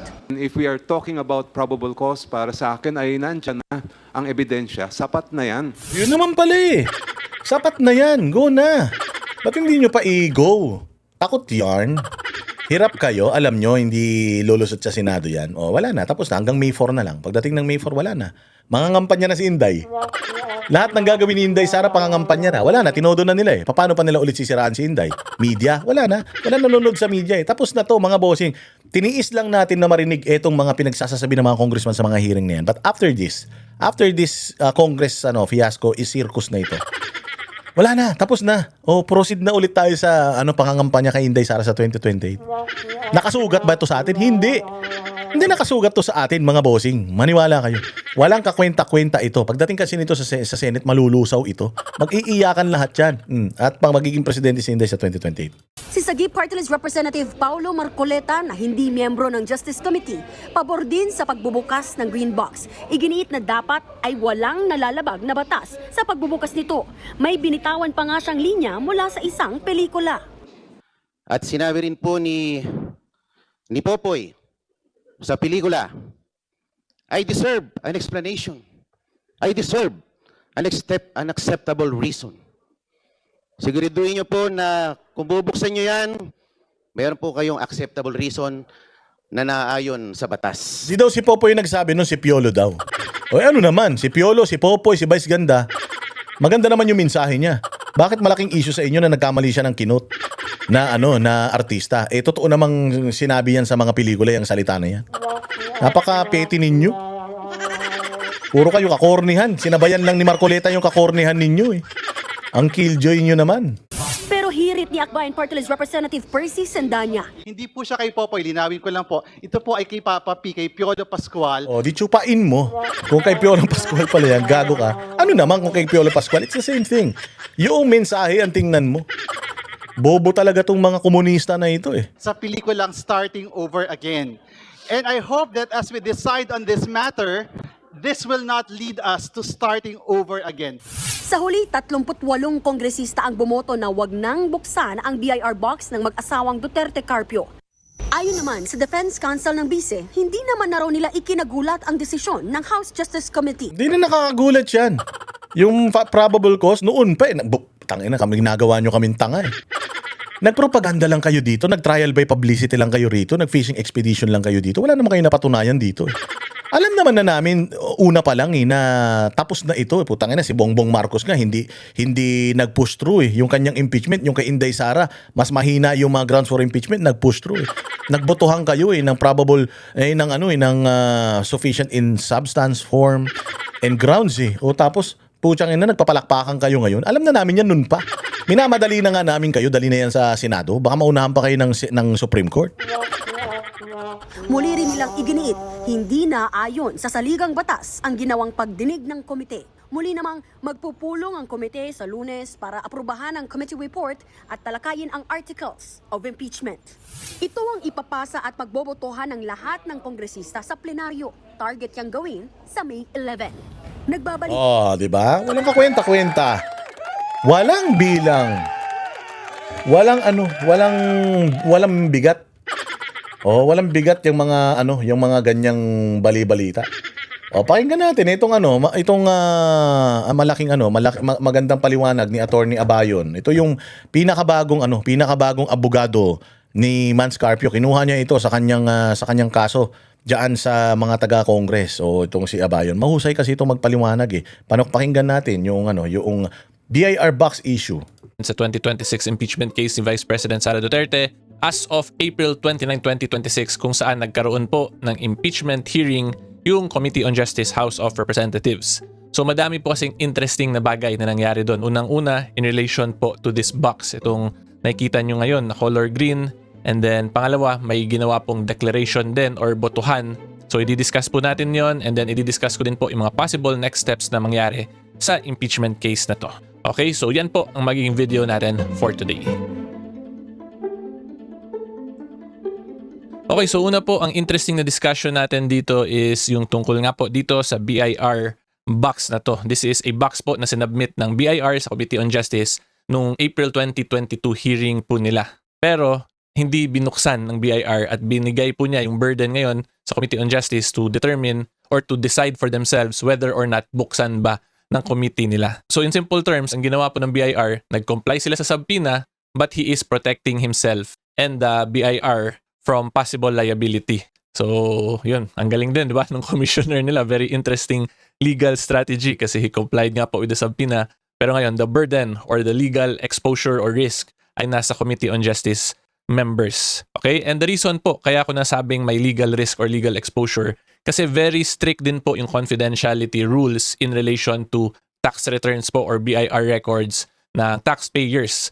So, ipakita ko po sa inyo. Di ba? Totoo yun. Halimbawa, kami sa kumpanya, sabi ko naman sa inyo, nasa corporate world ako for almost 20 years. 20 years, let's say.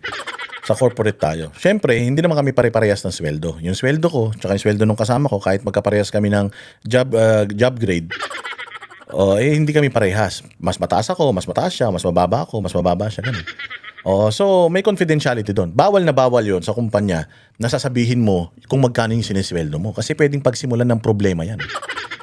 So sa corporate ito, bawal to. So ganun din, kapag nag-ano kami ng 2306, yung nagpiprint kami ng 2306, ina-assure namin na walang naiiwan sa printer. Kasi dahil doon sa 2306 mo, pwede na lang ma-compute kung magkano yung annual na salary mo at magkano yung monthly na salary mo. So bawal na makita ng ibang tao yung yung ITR mo. Makikita lang yan, ang may kopya lang yan, ikaw, yung BIR at saka yung opisina ninyo. Hindi nila yan pwedeng ipakita. Ang HR, pinakita yung ITR mo sa ibang empleyado, pwedeng matanggal yung HR na yun. Ganon din dito mga bossing. Merong batas na nagpo-protection dyan sa mga ganyang confidential na mga information. So this one po is RA 8424, an amendment to the NIRC natin. And yung relevant provision lang po natin dito is Section 20. So ito po, Section 20, Submission of Report and Pertinent Information by the Commissioner. Submission of pertinent information to Congress, the provision of Section 270. So ito pong 270 of the code. Yung code po is NIRC, National Internal Revenue Code. Dito po nakalagay yung mga penal sanctions and penal provisions kung may gawin kayong illegal sa under the NIRC. Okay, so going back, ang nakalagay po dito, the Commissioner shall, upon request of Congress and in aid of legislation, furnish its appropriate committee pertinent information including but not limited to industry audits, collection performance data, status reports and criminal actions initiated, and taxpayers' returns. So ang maganda pong i-take note natin dito, the Commissioner, upon request ng Congress, and in aid of legislation. So malinaw in aid of legislation. Kung sila ay naghihiring, nag-iimbestiga dahil gagawa sila ng batas, whether i-amend nila yung gawa ng batas, gagawa sila ng mga implementing rules and regulations, IRR, yan, pwede. Pero sa ganitong klase ng proceeding, hindi. Ba't pinipilit ninyo, pinagbotohan nyo pa? Hindi nyo alam yan? Itong abogado na to na alam niya, kayo mga congressman, hindi nyo alam? Yan ang problema in aid of legislation, dun lang pwede. In aid of legislation ba yan? Hindi ba? Ano yan? Impeachment ang pinag-uusapan dyan? So kung kailangan isubpina ng korte ito, kapag may kaso na, Korte lang ang pwede magsubpina nito. Sino yun? Sino yung korte na yun? So yung yung Senate, yung impeachment court.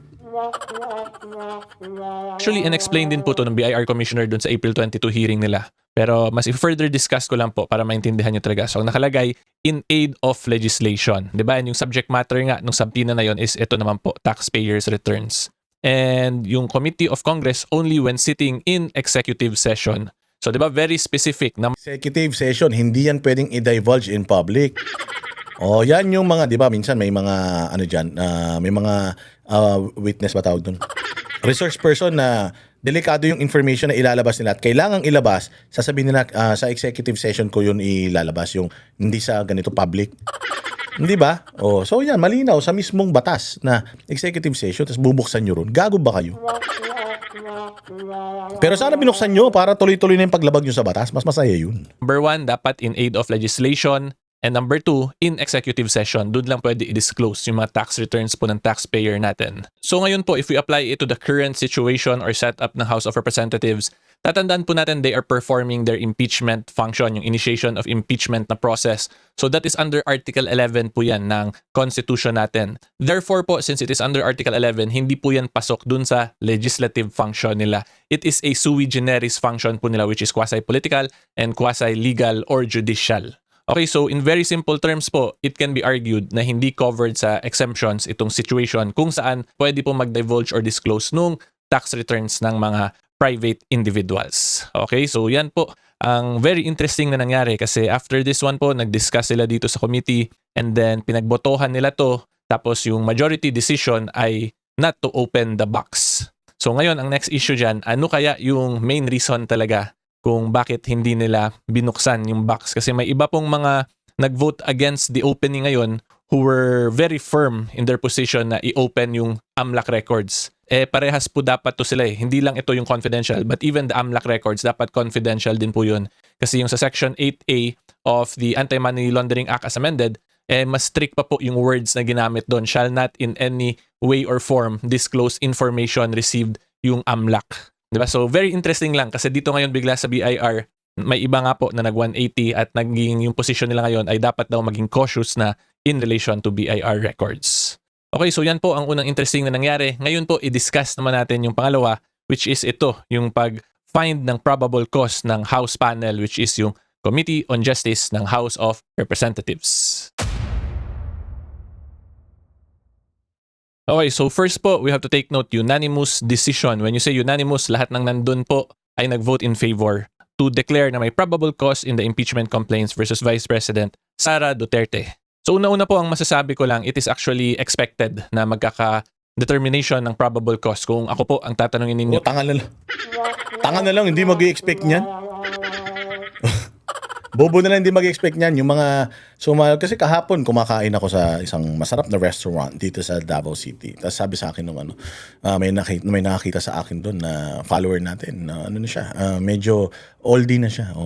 Sabi niya, Boss Dada, wala ka pang upload ngayon. Sabi ko, ay kasi po hearing ng Congress binigyan ko muna sila ng pagkakataon na manood ng hearing para maintindihan nila yung mga bagay-bagay kung gusto nila. Sabi niya, hindi kami nanood. Hindi kami nanood kasi wala namang kwenta yun eh. Maiinis ka lang. Tama naman, maiinis ka lang. So sabi ko, ano pong in-expect nyo pala dun sa hearing? Sabi nila, ano ba, in-expect na namin may impeach Inday dyan. Ano pa ba yan?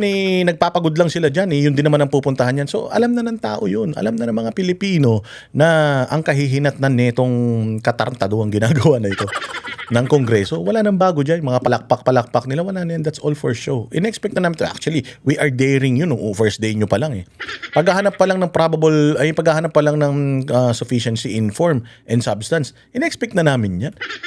Hinahamon na nga namin kayo. Dalhin nyo na sa plenaryo yan. Dalhin nyo na sa Senado yan.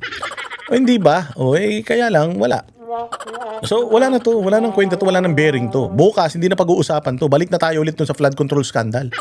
Balik na tayo ulit dun sa pagnanakaw ni Bongbong Marcos, ni Martin Romualdez, ni Zaldico, at di umano nung anak niya. Balik na tayo dun sa mga kasa-18 Marines, yung mga ebidensya na meron yung 18 Marines. Balik na tayo doon kay Guteza na binago nila yung kanyang testimonya. Doon yun ang focus natin. Tapusin na natin to impeachment na ito. Let's leave it to the Congress. Let's leave it to them, leave it with them. And then focus na tayo ulit sa issue ng corruption sa bayang Pilipinas. Nakakatakas ang mga hayop na ito. But then again, wala na. Tapos na yung stage nila. Tapos na yung kanilang moro-moro na hearing dyan sa Kongreso. So makakalimutan na ito. Dapat ginawa niyo yan mga bago mag 2028 eh. At least mga last quarter ng 2027 para tumatak pa yan sa tao. Madali nang matabunan yan dahil ang mga Pilipino meron ng short-term memory sa mga demonyong mga congressman na ito at mga issue na ibinabato kay Inday. Minsan mas nangingibabaw yung pag tinanong mo sila, ikumpara mo ba nung panahon ni Pangulong Duterte? Mas okay ba noon kaysa ngayon? Kasi it boils down to that eh. Mas magaling ba si Bongbong Marcos kay Duterte? Kung hindi, yun lang maaalala ng tao. Yun lang naman, simpleng tanong. Mas maganda ba ang Davao sa Ilocos Norte? Doon lang naman eh. Nakita mo ba si Inday Sara na meron siyang lavish na pamumuhay? Nakita mo ba siya na bumibili siya ng mga, na meron siyang mga mamahalin na bag? Si Leni Robredo nga may mga mamahalin na bag. Nakikita mo ba si Inday Sara na gano'n? Nakikita mo ba si Inday Sara may mamahaling relo? May luxury na sasakyan? Nakita mo ba siya may helicopter? Nakita mo ba siya may aeroplano? Nakita mo ba siya na may mga artista ban? Wala kang makikitang gano'n. So lahat itong mga propaganda nila kay Inday Sara, hindi mo makikita eh. Pero pag sinabi ko na si Luis Ro, kawatan yan, pwede kang maniwala. Bakit? May kaso siya ng cat's eye sa Batangas. Di ba? Ang mamahal ng mga relo, puro mga diamante. Tapos hindi pa nagbabayad ng utang. Di ba? Hindi naman niya dininay na may utang siya. Sabi niya, hindi niya alam na may utang siya. Si Abante, pag sinabi kong kurakot si Abante, maniniwala ba kayo? Aba, 30 million yung relo. Ilan ang ganung relo niya? Ilan ang relos niya na multimilyon ang halaga? Bukod doon, meron pa siyang mga bulletproof na mga American cars, American SUV. Magkano mga yan? Nagpa 10 bilyon ng isa niyan. May mga sports car pa. Pastor ng simbahan. Pwede ko bang isipin na yung perang nakukuha nila sa mga fundraiser sa simbahan nila napupunta sa luho niya? Kasi ibabalik nyo na naman yan. Ba't kay Pastor Kibuloy sinasabi ninyo na wala silang pera? Wala naman sabi wala silang pera. Mayaman nga ang Kingdom of Jesus Christ, mga bossing. Mayaman sila. Kaya nga meron silang kingdom, meron silang mga glory mountain, meron silang mga scholars, meron silang mga eskwelahan, meron silang mga kung anong mga properties sa buong mundo. Ganun sila kayaman eh. Isinishare nga nila sa taong bayan eh. Ito si Abante, ano meron simbahan nila? Baka bahay kubo, wala pa yan. Tapos ang mamahal na relos mo. Tingnan mo yung distrito niya. Kumikinang ba yung distrito niya? Tapos ang mamahal ng gamit mo. Sabihin na natin, si Pastor, may mga ganitong properties. Tingnan mo yung paligid ng Kingdom of Jesus Christ. Maganda din, di ba? Yung mga hindi corrupt, tingnan mo yung mga pamumuhay ng mga kingdom citizen. Masagana ang kanilang pamumuhay, maayos sila manamit, maayos ang mga itsura nila, edukado sila. Tingnan, ikumpara mo lang yung mga miyembro nila. Sino pa? Sino pa yung mga congressman dyan na mga masasabi mong kawatan na nagpapakita ng kanilang mga rangya? Si Inday Sara, nakikita nyo, may nakita kayo rangya. Kay Pangulong Duterte, may nakita kayong rangya. Tinan mo, ang pinalalabas nila ngayon, simple lang silang mga bilyonaryo. Meron bang bilyonaryo simple? Wala simpleng bilyonaryo. Pag bilyonaryo ka, makikita yung bilyon-bilyon mo sa katawan mo. Wala tayong makikita. Ang sapatos ni Inday, kung hindi mo on cloud, yun na yata pinakamahal niya Skechers. Si Pangulong Duterte naka-sleepers. Yung damit ng hardware. Yun ang suot. May bilyonaryo ba na ganyan? Ba't ka pa nagnakaw ng bilyon-bilyon? Ba't ka pa nagtapi ng bilyon-bilyon kung hindi mo bibilin yung mga bagay na makapagpapasaya sa'yo? Hindi ba? Kasi kung ako may bilyon, kinita ko ito ng marangal, unang-una kong gagawin, bibili ako ng mga bagay na makapagpapasaya sa akin. Mga material na bagay, kasi ang pera is material. Kaya ka nga nagninegosyo para yumaman. Para ma-afford mo yung mga hindi kayang i-afford ng mga maliliit ng mga mahihirap na mga tao. Bakit di naman natin sila nakikita na ginagasta nila yung pera na yan? Kung bilyon-bilyon yung pera nila, tas hindi man lang sila bumibili ng mamahaling mga relo, saan nila ginagasta yung pera na yan? So, ang hirap i-justify ng sinasabi nila na corrupt at mga bilyonaryo itong mga Duterte. Punta kayo sa bahay nila dito. Tingnan nyo kung ano yung itsura ng mga bahay nila dito, tsaka itsura ng mga bahay nila. Si Pulong Duterte, maganda yung bahay niya rito. Mayaman man kasi yan. Ang asawa niyan, prinsesa ng mga Muslim. Mayaman talaga yan sila. Tsaka may mga negosyo yan sila dito. Bago pa magsipasok sa politiko, yung politika, yung mga yan, may mga negosyo na sila dito. Walang hiya kayo talaga So when you say probable cause po kasi, like what I've repeatedly explained, it's a very low evidentiary requirement po yan. So ang definition po niyan, above mere suspicion lang.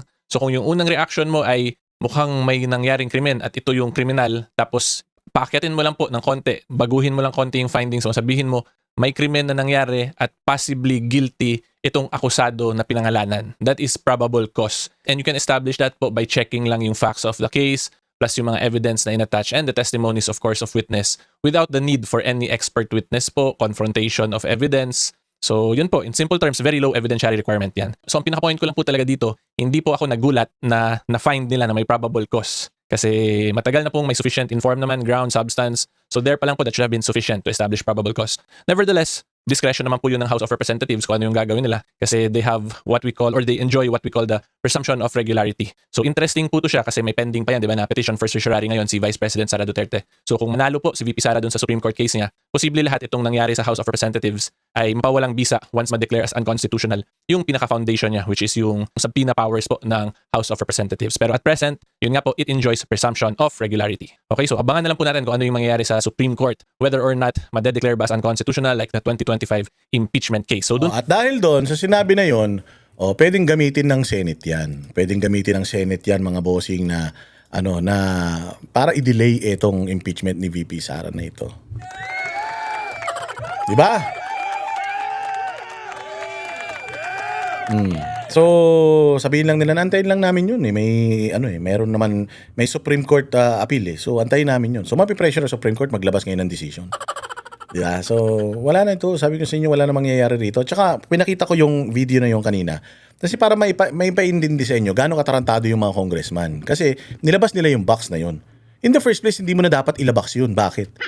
Hindi nga dapat yun nandoon eh. Dahil ayon sa batas, bawal yun eh. The fact na pinagbotohan nyo pa, kahit na hindi binuksan yung kahon na yun, kahit na hindi binuksan yung kahon na yun, the fact na nirequest nyo yun at dinala nyo yun doon, paglabag na sa batas yun. Tinry nyo nang ang tawag dito, baliin yung batas. Okay, kaya lang, nangibabaw yung mga takot ninyo dahil alam ninyo yung batas. But the fact na, let's divide the house, pagbotohan natin, bubuksan ba to o hindi?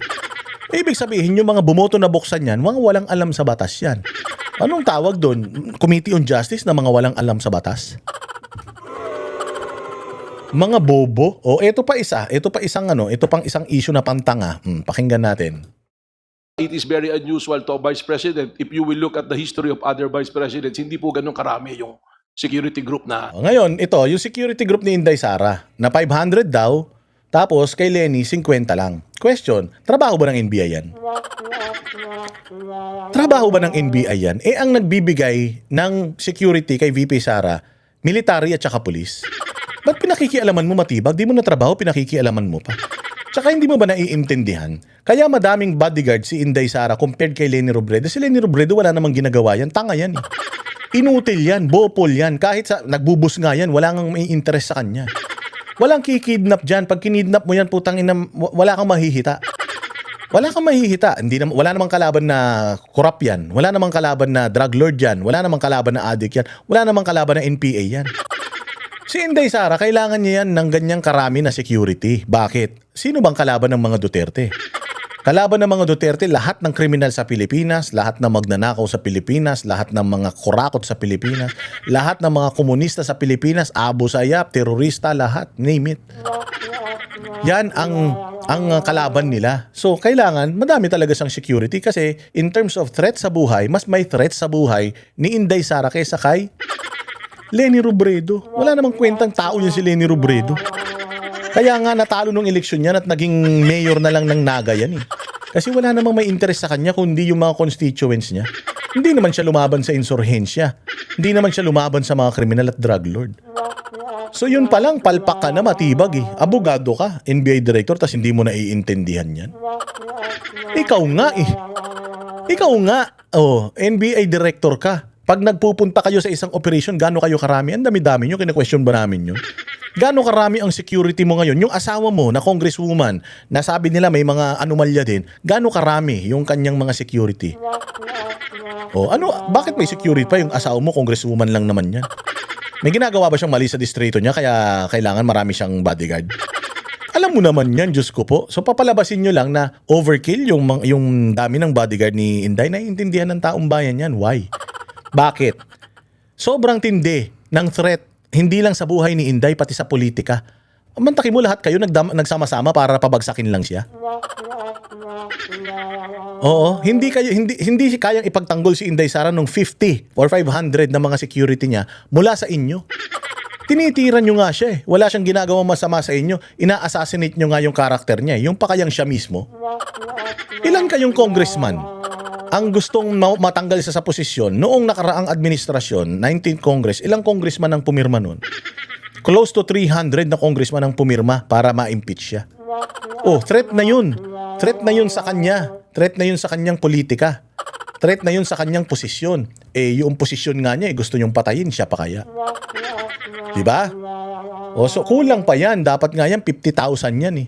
Gusto namin protection na si Bongbong. Kahit walang kahit bayaan mo maglakad dyan sa kanto, walang papansin dyan. Si Inday, gusto namin proteksyonan. So, if we can bulk it up to 500,000 security personnel, gawin nyo para lang maproteksyonan namin yung BP namin.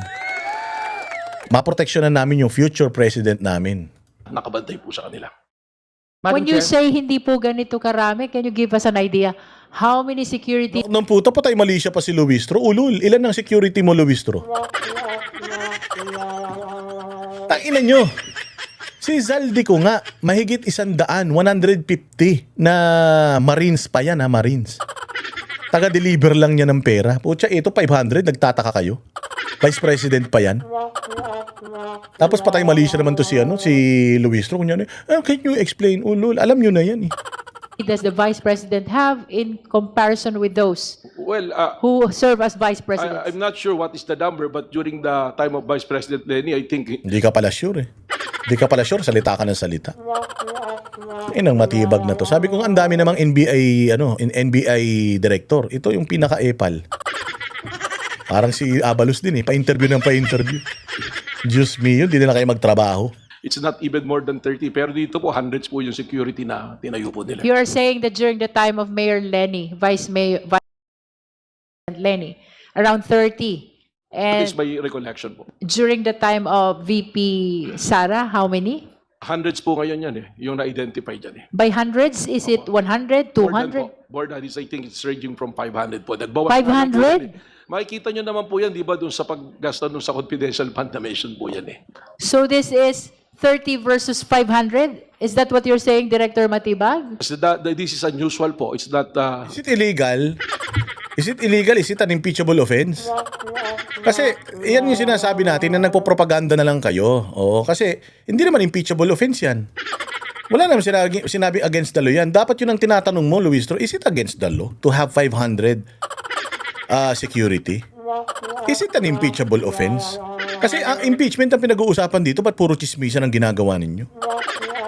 Nak ng tinap. Wala, hindi nyo kami maloloko. Itong mga ganitong mga propaganda ninyo, bistado na kayo dyan. Huling-huli na kayo, Diyos ko po, kayo naman. Okay, 1,000 yan, kay 100,000 yung security na yan. Basta, maproteksyonan lang si BP Sara, okay sa amin yan. Pero yung kayo, nagnanakaw lang kayo sa taong bayan, wala naman kayong ginagawang kabutihan sa mamamayan, may mga security pa kayong binabayaran namin. Yun ang hindi tama. Again, the question is it impeachable having that much security personnel? Is it against the law? Is it included in the grounds for impeachment or finding for probable cause? Hindi. O so bakit pa natin sinasabi yan dito? Kasi nga, gusto niya lang naman talaga siraan si Inday Sara na hindi kayo magtatagumpay because alam na namin yung mga agenda nyo. Usual do sa comparison. And we're looking back also as far as the other vice president at that time. Di ba? Ano kayo ron? Na-move kayo? Nainis ba kayo doon sa balita na yun? Ako, hindi naman. Natawa lang ako. Kasi ganun pala sila kabobo. Ganun pala sila katanga. Anong sabi ni Paulo Panelo dito sa desisyon ng Committee on Justice? Ano po yung isip ng House Justice Committee bago pa man magsimula itong mga hearings na to? Alam natin na gusto talaga nilang siraan itong si VP Sara, tuluyan siyang ma-impeach. Kaya wala pong punto na harapin sila doon. Po sa sinasabi na kabilang si Manscarpio, Attorney Manscarpio na ipatatawag, yun din po ay questionable kasi hindi rin siya subject ng or pwede bang tumawag ang Kamara na kahit sino na hindi subject po ng impeachment po, Attorney? Meron bang ganong sinabi ang Kamara, Admar, na ipapatawag daw si Attorney Manscarpio? Yun ang naririnig po natin, Attorney. At so kung sakaling ipatawag ito, maaari ba? Well, tandaan po natin na yung impeachment defense team, yung buong jurisdiction po ng Kamara or ng House Justice Committee dito sa impeachment ay kina-question po nila sa Korte Suprema. Kasama na yung power nito na mag-issue ng subpoena at to compel the attendance of witnesses. So tingin ko doon pa lang meron ng question agad doon. Yeah. So yun po ang tingin natin doon. Opo. And dito naman po sa side ni Vice President Sara Duterte, meron po ba kayong napapabalita na maging siya ay magko-question din or sapat na po yung naging hakbang din ng legal team niya sa impeachment dito or magdadagdag pa ba? Ano po ang nababalitaan niyo po, Attorney?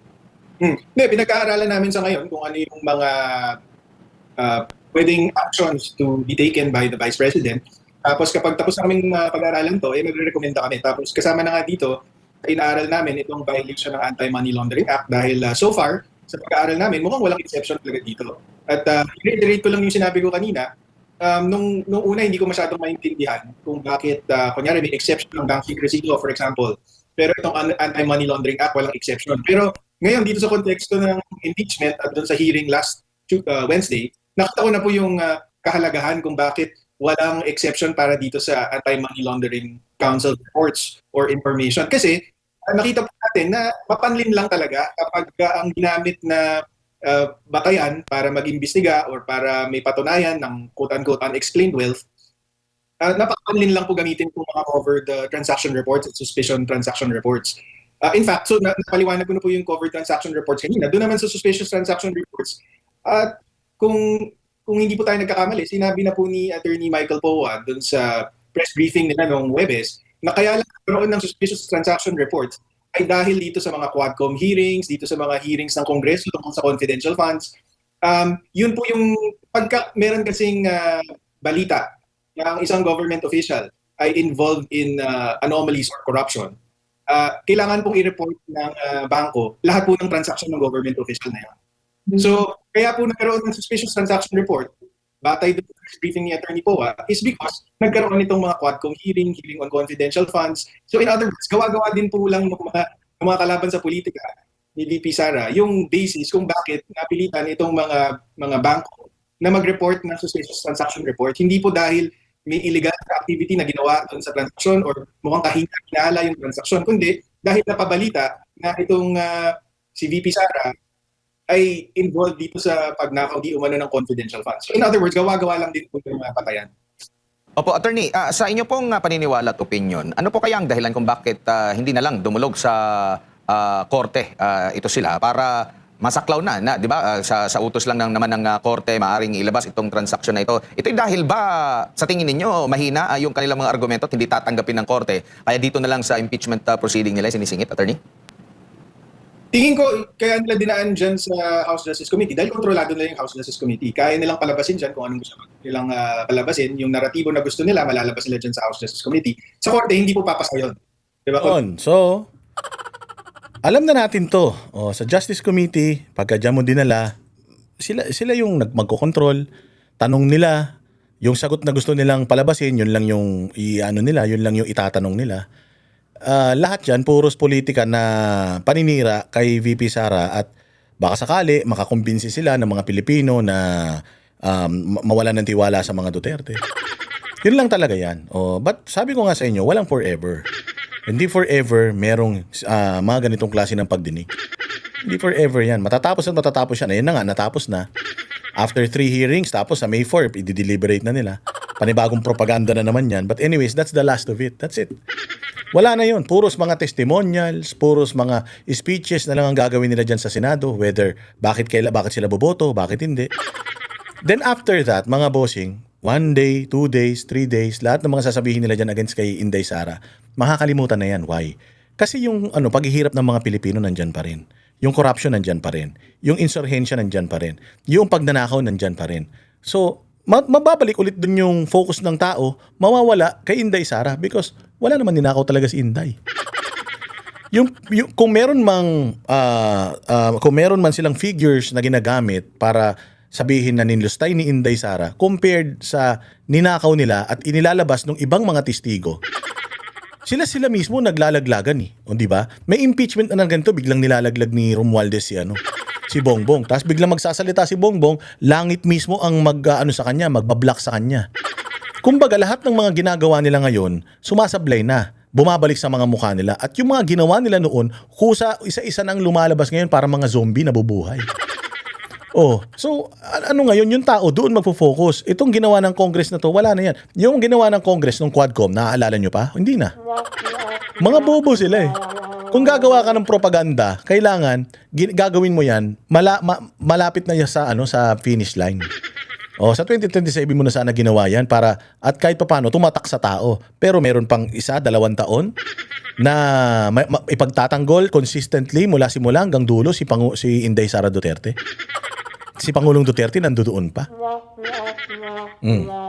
So wala na ito. Sabi ko nga, wala nang mangyayari dito. Wala nang maniniwala dito at bukas na isip ng mga Pilipino, no matter how much money you spend sa mga propaganda, hindi na yan tatalab.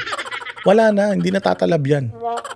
The only way na mapigilan nyo si Inday Sara sa pagtakbo, patayin nyo. Ganun lang yun.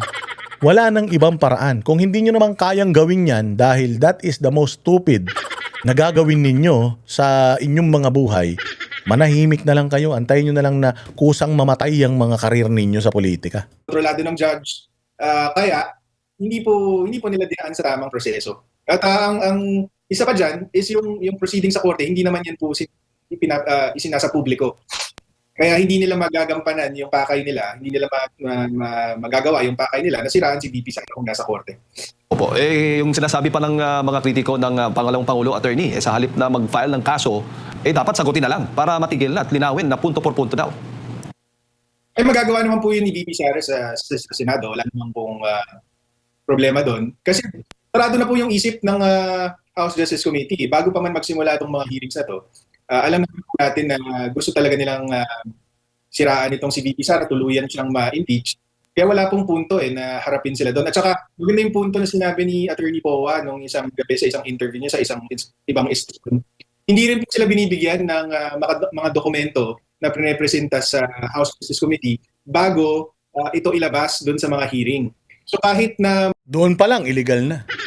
Nag-aakusa ka sa isang tao tapos hindi mo siya binibigyan ng copy ng mga akusasyon mo, paano niya sasagutin yun? Doon pa lang illegal na mag-attend si VP Sara, walang patas or sapat na pagkakataon na aralin tong mga dokumento para makapagtanong during the hearing at para magsisa itong mga dokumentong to at itong mga witness na to. So, ano pang punto? Kung aapihin ka lang doon, hindi ka pagbibigyan ng patas na oportunidad na questionin yung mga quote-unquote ebidensya laban sa iyo, ano pa punto? At maaari din ho itong magamit ng kampo ng Pangalawang Pangulo, Attorney, na mga ebidensya laban po sa House of Representatives kung kukwestiyonin nga itong impeachment proceedings sa Supreme Court. Babagaganon, Attorney. Tama yan.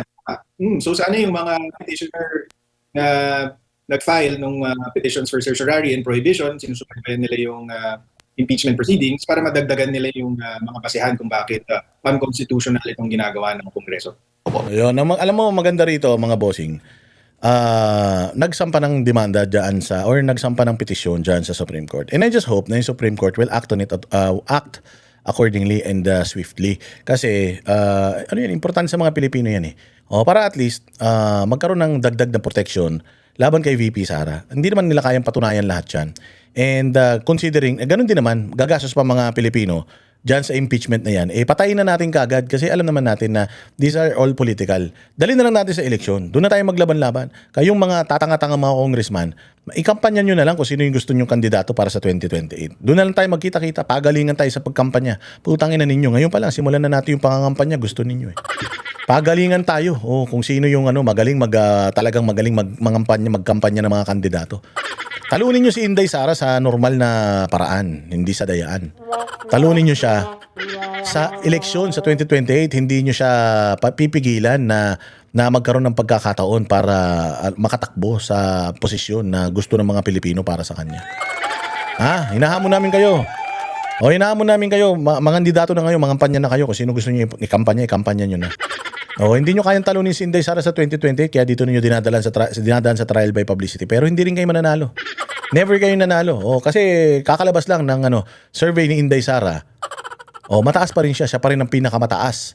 Wala pa rin kayong kandidato hanggang ngayon. So, paano kayo mananalo? Oh, di ba? Mga ulul kayo. Oh, at dahil dyan, maraming salamat mga bossing sa inyong panonood. Mabuhay ang Bayang Pilipinas. Kita-kita po tayo ulit sa susunod na vlog. Like and share, subscribe, and super thanks naman kayo para masaya. Maraming salamat po.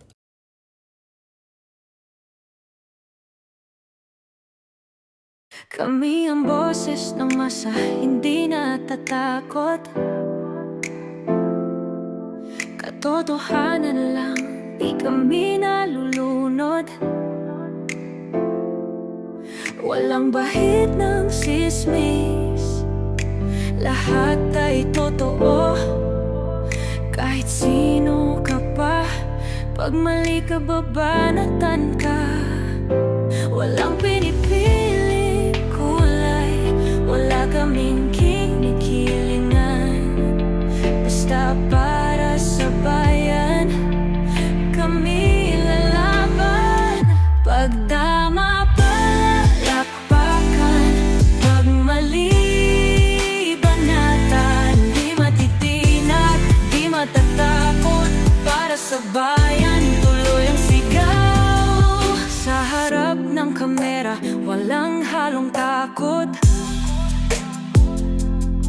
Mga baluktot, lahat kayo'y tutumba. Ang hustisya at totoo, yun lang ang mahalaga. Kahit sinong harang, di kami matitinag. Walang pinipiling kulay, wala kaming